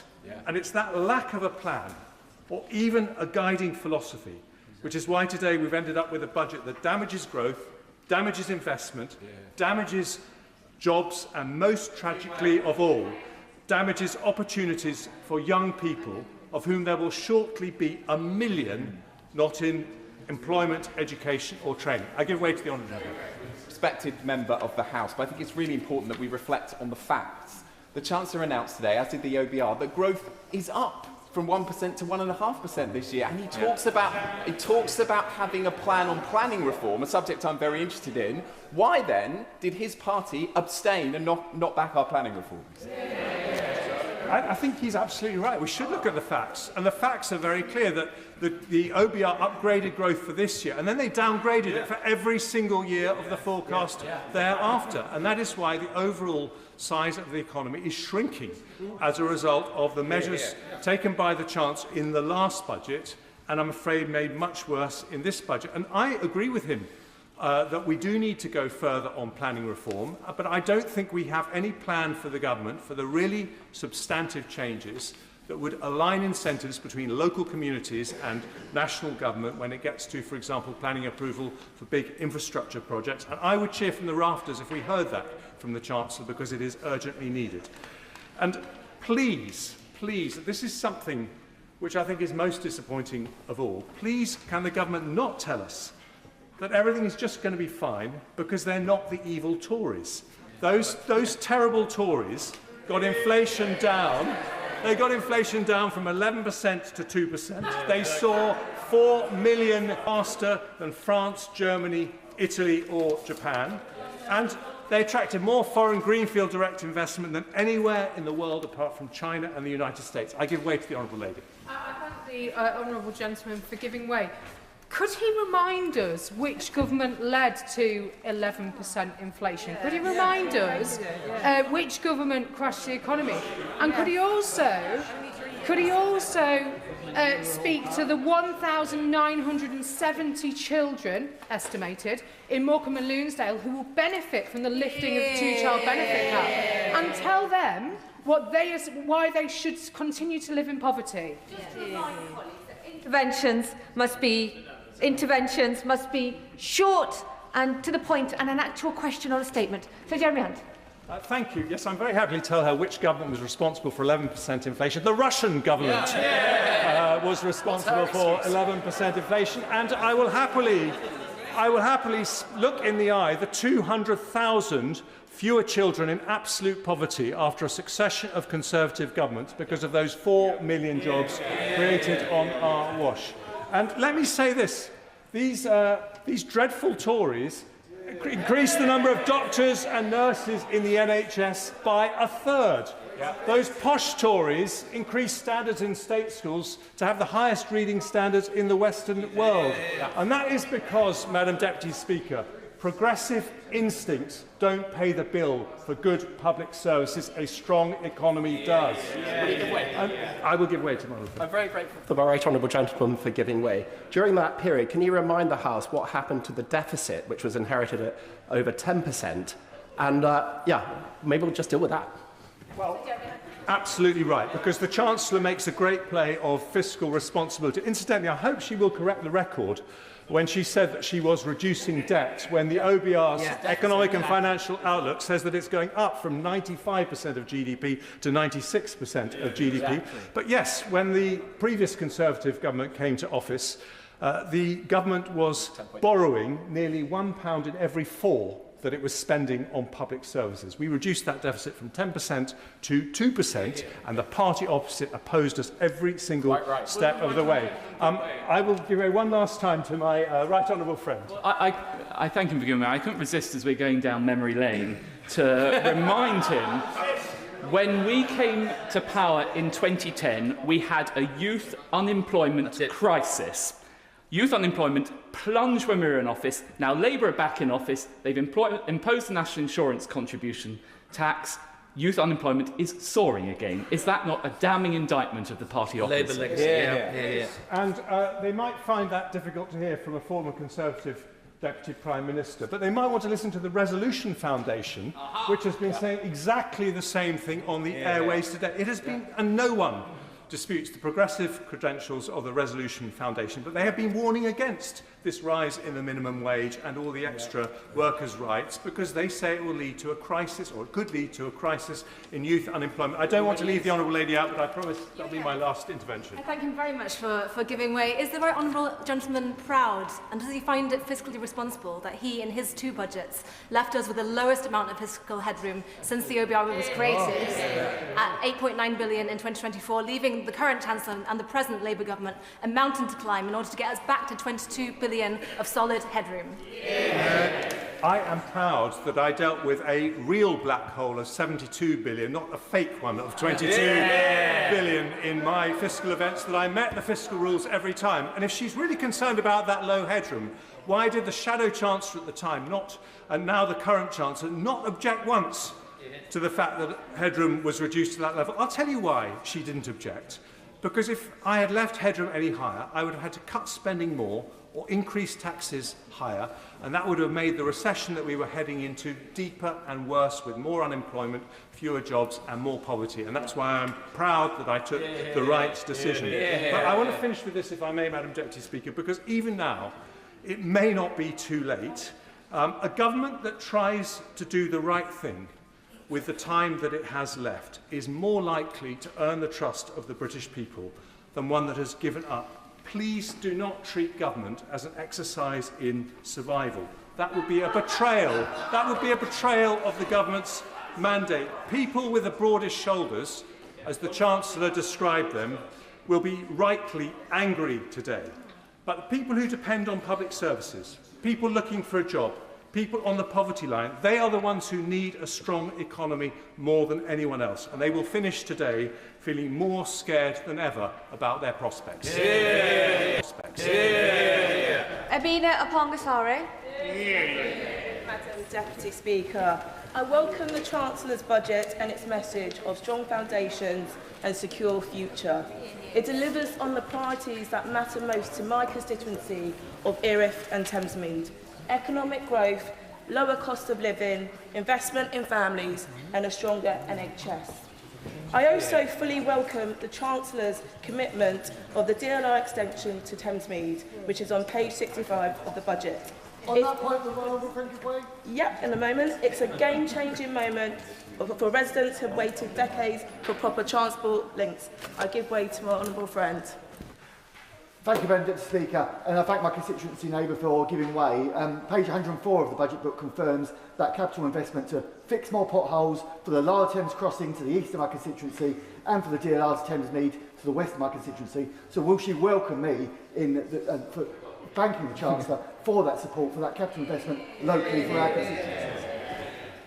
Thank my honourable friend Betsy and Crayford. We share a similar council, Betsy Council, and I know how important it is to have those potholes, and I also want to thank him for supporting the DLR to Thamesmead. This project unlocks 25,000 to 30,000 homes and also around 10,000 new jobs, about 11.6 billion economic impact estimated by TfL, as well as a crowd in nearly 18 billion of private investment over 30 years. Transformation of one of London's most underserved communities, and cut commutes by nearly half, benefiting over 500,000 people that live in the area and wider London. This is not just a transport upgrade, it is key to unlocking opportunity and prosperity for generations. It's been a community-led campaign which has had cross-community effort, and I'm proud of the role that my residents have played in getting us here. It has also been a personal priority since I was first elected in December 2019, which I referenced in my maiden speech on the opposite side. And it was also part of my 2019 general election pledge. Peter, my resident, told me last week that he has lived in Thamesmead for over 45 years with promise after promise of a transport hub to London's only postcode without a tube and train station. He and I know that so many thousands more are going to be thrilled that this Labour government is putting investment behind their community so they can thrive.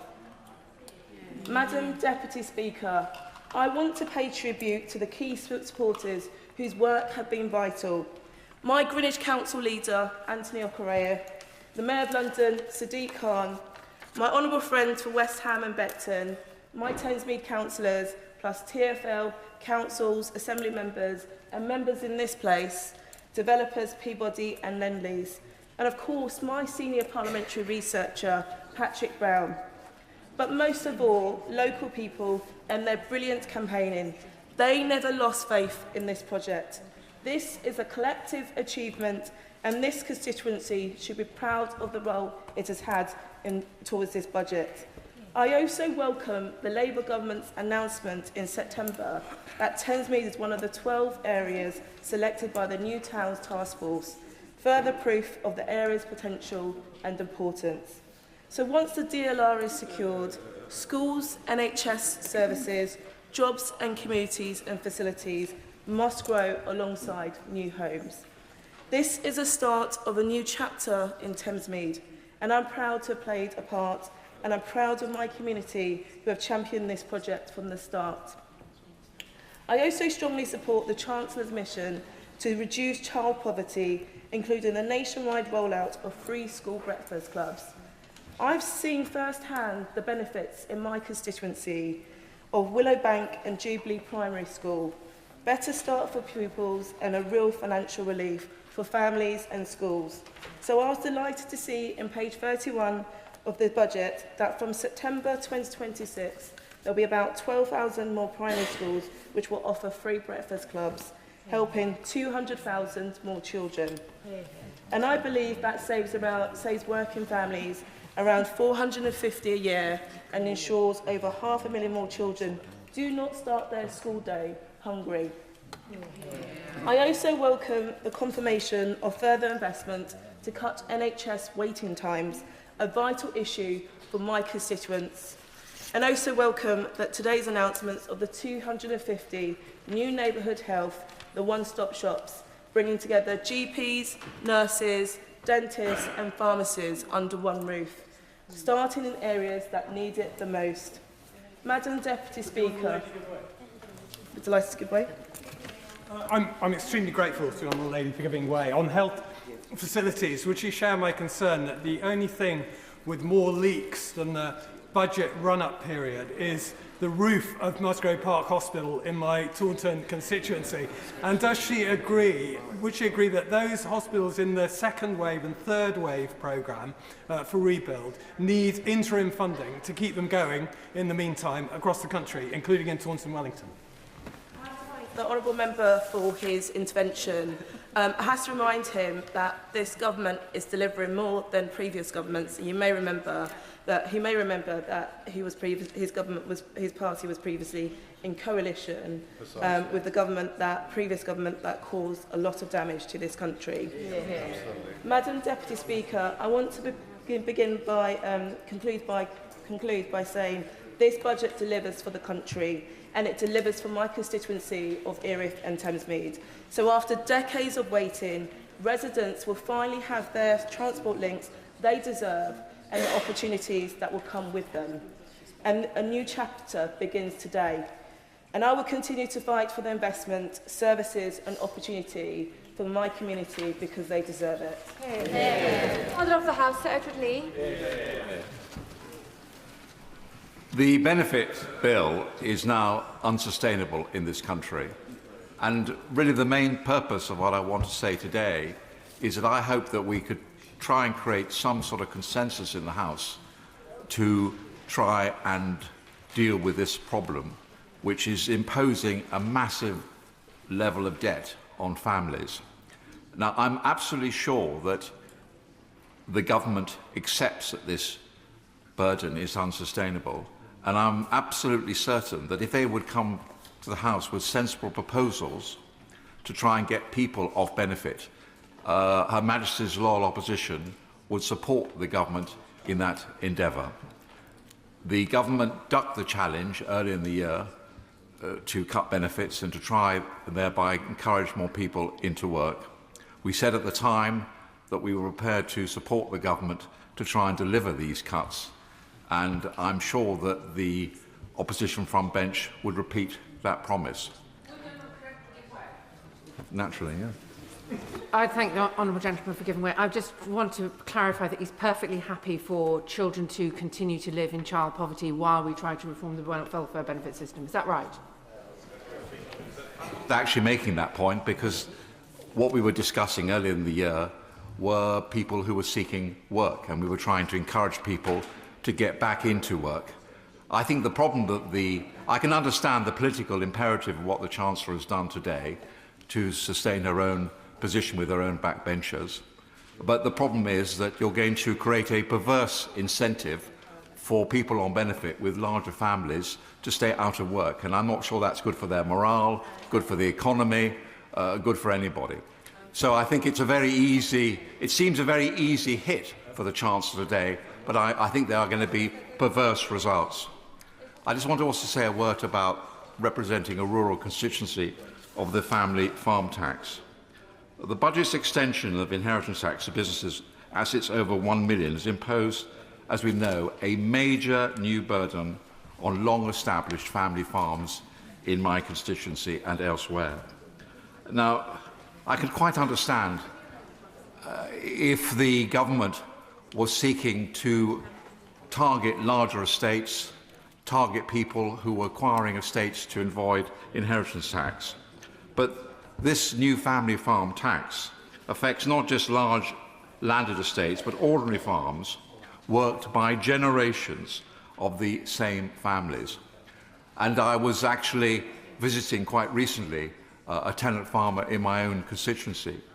And this actually affects him because his tenancy, he doesn't own the land, it's only a tenancy, but the tenancy is a capital asset and he will be taxed on it, maybe as much as £300,000, which affects the ability of the family to stay in farming. Many family farmers, as we know, lack liquid assets. They're forcing them to hold cash back, restructure, borrow, or consider selling part of the business. Because the dividends used to pay inheritance tax are themselves taxed, these family farms, face an effective tax rate of about 33%. Now, the measure affects a significant share of medium-sized, long-standing firms, even though it raises less than £500 million annually. This achieves maximum social and economic destruction for minimal financial reward. The policy discourages business growth because expanding a family firm increases future tax liabilities on heirs. Now, some advisers are recommending owners sell businesses outright to avoid in future tax complications. A climate of unpredictable tax changes creates fear amongst owners and undermines long-term planning. The uncertainty over succession planning is freezing investment and expansion across affected businesses. So the arguments can be repeated, but I do appeal to the government to try and listen to the National Farmers Union, which has come up with some very sensible compromises which would keep family farms in business and would achieve the government's objective. Let me say a bit about the benefits bill. 4 million universal credit claimants are now excused from even looking for a job. 4 million, I repeat, universal credit claimants are now excused from even looking for a job. This is a disaster in terms of self-reliance, in terms of the economy, and much else. Now, numbers, we know, have grown sharply since the pandemic. A surge in reported illnesses, particularly mental health conditions, is the main driver. 2/3 of recent work capability assessments cite mental or behavioural disorders. My right honourable friend, the member for Chingford, has blamed the collapse in the assessment process for the rise in successful claims. Remote and paper-based assessments introduced during COVID have weakened checks on eligibility. This again is something that we could cooperate across the House. It's not just a question of cutting benefits, it's also a question of summoning people in, helping them, giving them confidence to try and get back into the workplace. And unless we do that, and also tackle perverse incentives in the whole benefit system, which discourage people from working, then we are going to fail as a nation. Yes. Grateful, because I like drilling into the data and getting into the facts. And if you see the correlation between the rise in people who are claiming social security and the rise in waiting lists in the NHS, they map identically through all parliaments, Tory and Labour, and therefore will you look at the data before making assumptions, and getting the waiting list down has got to be our objective. Order. The member used the term "you" twice. Maybe focusing and looking at the chair will stop colleagues referring to language "you" twice. So everybody.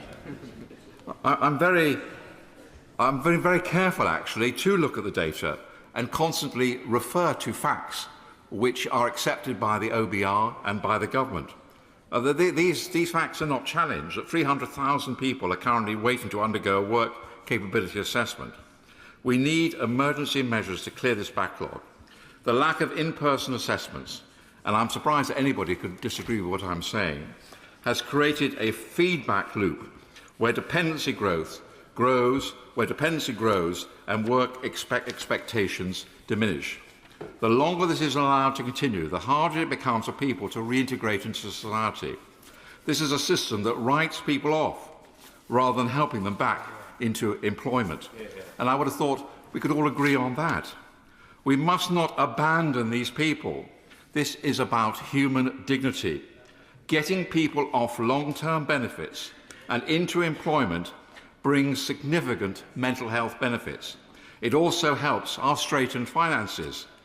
The cost of sickness and disability benefits is projected to reach £100 billion annually by the end of the decade. Now, some households receive more than £30,000 a year in universal credit alone, with disability benefits payments pushing support well above that. The current system is financially incentivised individuals to demonstrate incapacity rather than engage with work. The government has redeployed, I agree, work coaches to re-engage long-term inactive claimants, but systematic incentives remain unchanged. Failure to tackle long-term benefit dependency impoverishes the nation by increasing fiscal burdens and reducing labour force participation.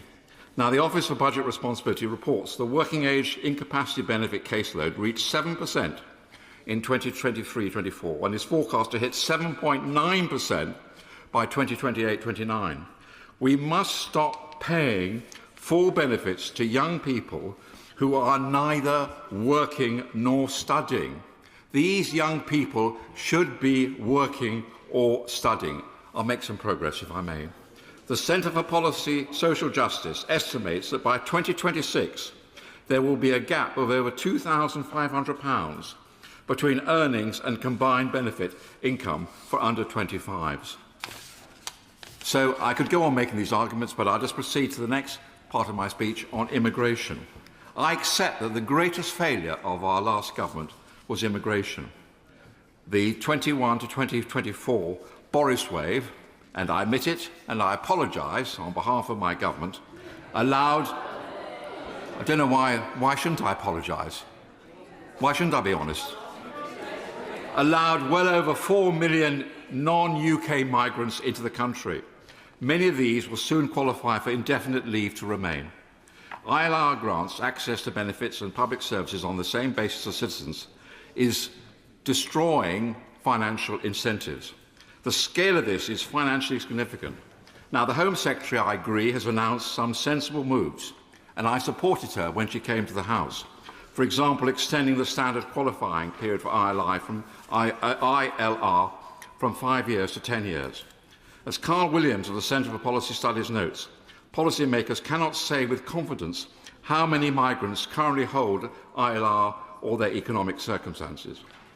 Experimental DWP data shows around 211,000 ILR holders receive universal credit.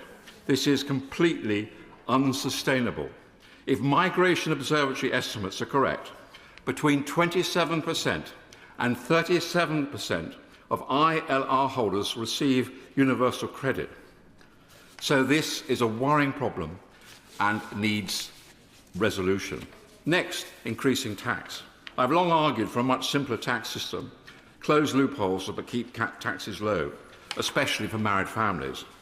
Corporate tax complexity creates an inherent bias towards huge multinationals. They can hire departments of accountants to reduce their liabilities. A free market relies on everyone paying their fair share. We need creative ways of ensuring companies like Amazon and Starbucks can operate freely, we all use them, while paying a fair contribution. Then we can help lighten the burden on family farms, working people and small firms. Increasing taxes on working people risks undermining growth by reducing take-home pay and incentives. ONS figures show direct taxes reduce income inequality by only 4.4 percentage points, limited redistribution for a heavy burden. Higher taxes on the wealthy simply encourage them to leave. Data from the Henley and Partners 2025 migration report suggests the UK may lose 16,500 millionaires this year. What's the point of it? Why are we driving these wealth creators out of the country. So I'll just finish with your... there's so much to say, Madam Deputy Speaker, but I know that I'll weary the House if I go on too long. Can I just end by one point? It's quite controversial and it's quite difficult to say this. The triple lock, and I know I'm going to get into trouble for saying this, but I've got to say the truth as I believe it. We all know that the triple lock is unsustainable. It is you cannot have a situation where people of my generation are consuming an ever greater proportion of national wealth through the state pension. Frankly, our government never dared tackle it, having brought it in because they knew that the Labour Party would crucify them in the ballot box. Now the Labour Party is caught in the same bind. The fact is, it is completely unfair on younger people if the burden of older people through the triple lock increases year by year. We laugh at the French because of their failure to actually achieve sensible pension reform. But we ourselves have got to have the courage, frankly, to end the triple lock. And I think this will only be done with consensus between the two parties. And I'm absolutely sure that if the government was to come to the leader of the opposition and say that this is unsustainable and will you share this burden with you, which may seem to be very unpopular, but actually no, many older people of my generation, we all have children, we all have grandchildren, we all see our own children struggling to get on the housing market. So many, I think that actually if government and opposition were prepared to have the courage to deal with the triple lock, I'm not sure it would be as unpopular with older people as is sometimes maintained. And after all, we could always relieve the burden on those on pension credit. We could find ways of helping people who really couldn't afford to live. But the triple lock must go. It's not a popular policy, but I think in our hearts we know it's the right policy. We have shy of 60 members trying to contribute, so there is a speaking limit of 10 minutes to begin with. Daniel Zeichner. Thank you very much, Madam Deputy Speaker, and it's a pleasure to follow the Father of the House in his wide-ranging contribution. I think he's perhaps slightly more optimistic about the ability to achieve consensus across the front benches than sadly I might be, but I think his point about intergenerational unfairness is absolutely right. Let me start by recognising the hard work of the Treasury team and the work they've put in to this budget against what I think is a very challenging international backdrop, particularly around trade issues. And can I particularly welcome what I think is the long overdue measures on council tax for more valuable properties. Of course, no one wants to pay more tax, of course, but there are some of us who appreciate that public services and the public realm need to be properly funded. Frankly, what is extraordinary to me is the number of years that those invaluable properties have escaped proper taxation. And I'm old enough to remember how this all came about, the council tax being introduced as a quick fix after the debacle of the Tory poll tax.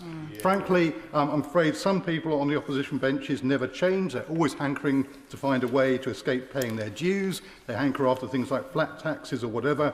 But after 30 years of not making their contribution, I'm absolutely delighted that it's this government that's finally cracking down on this unfairness.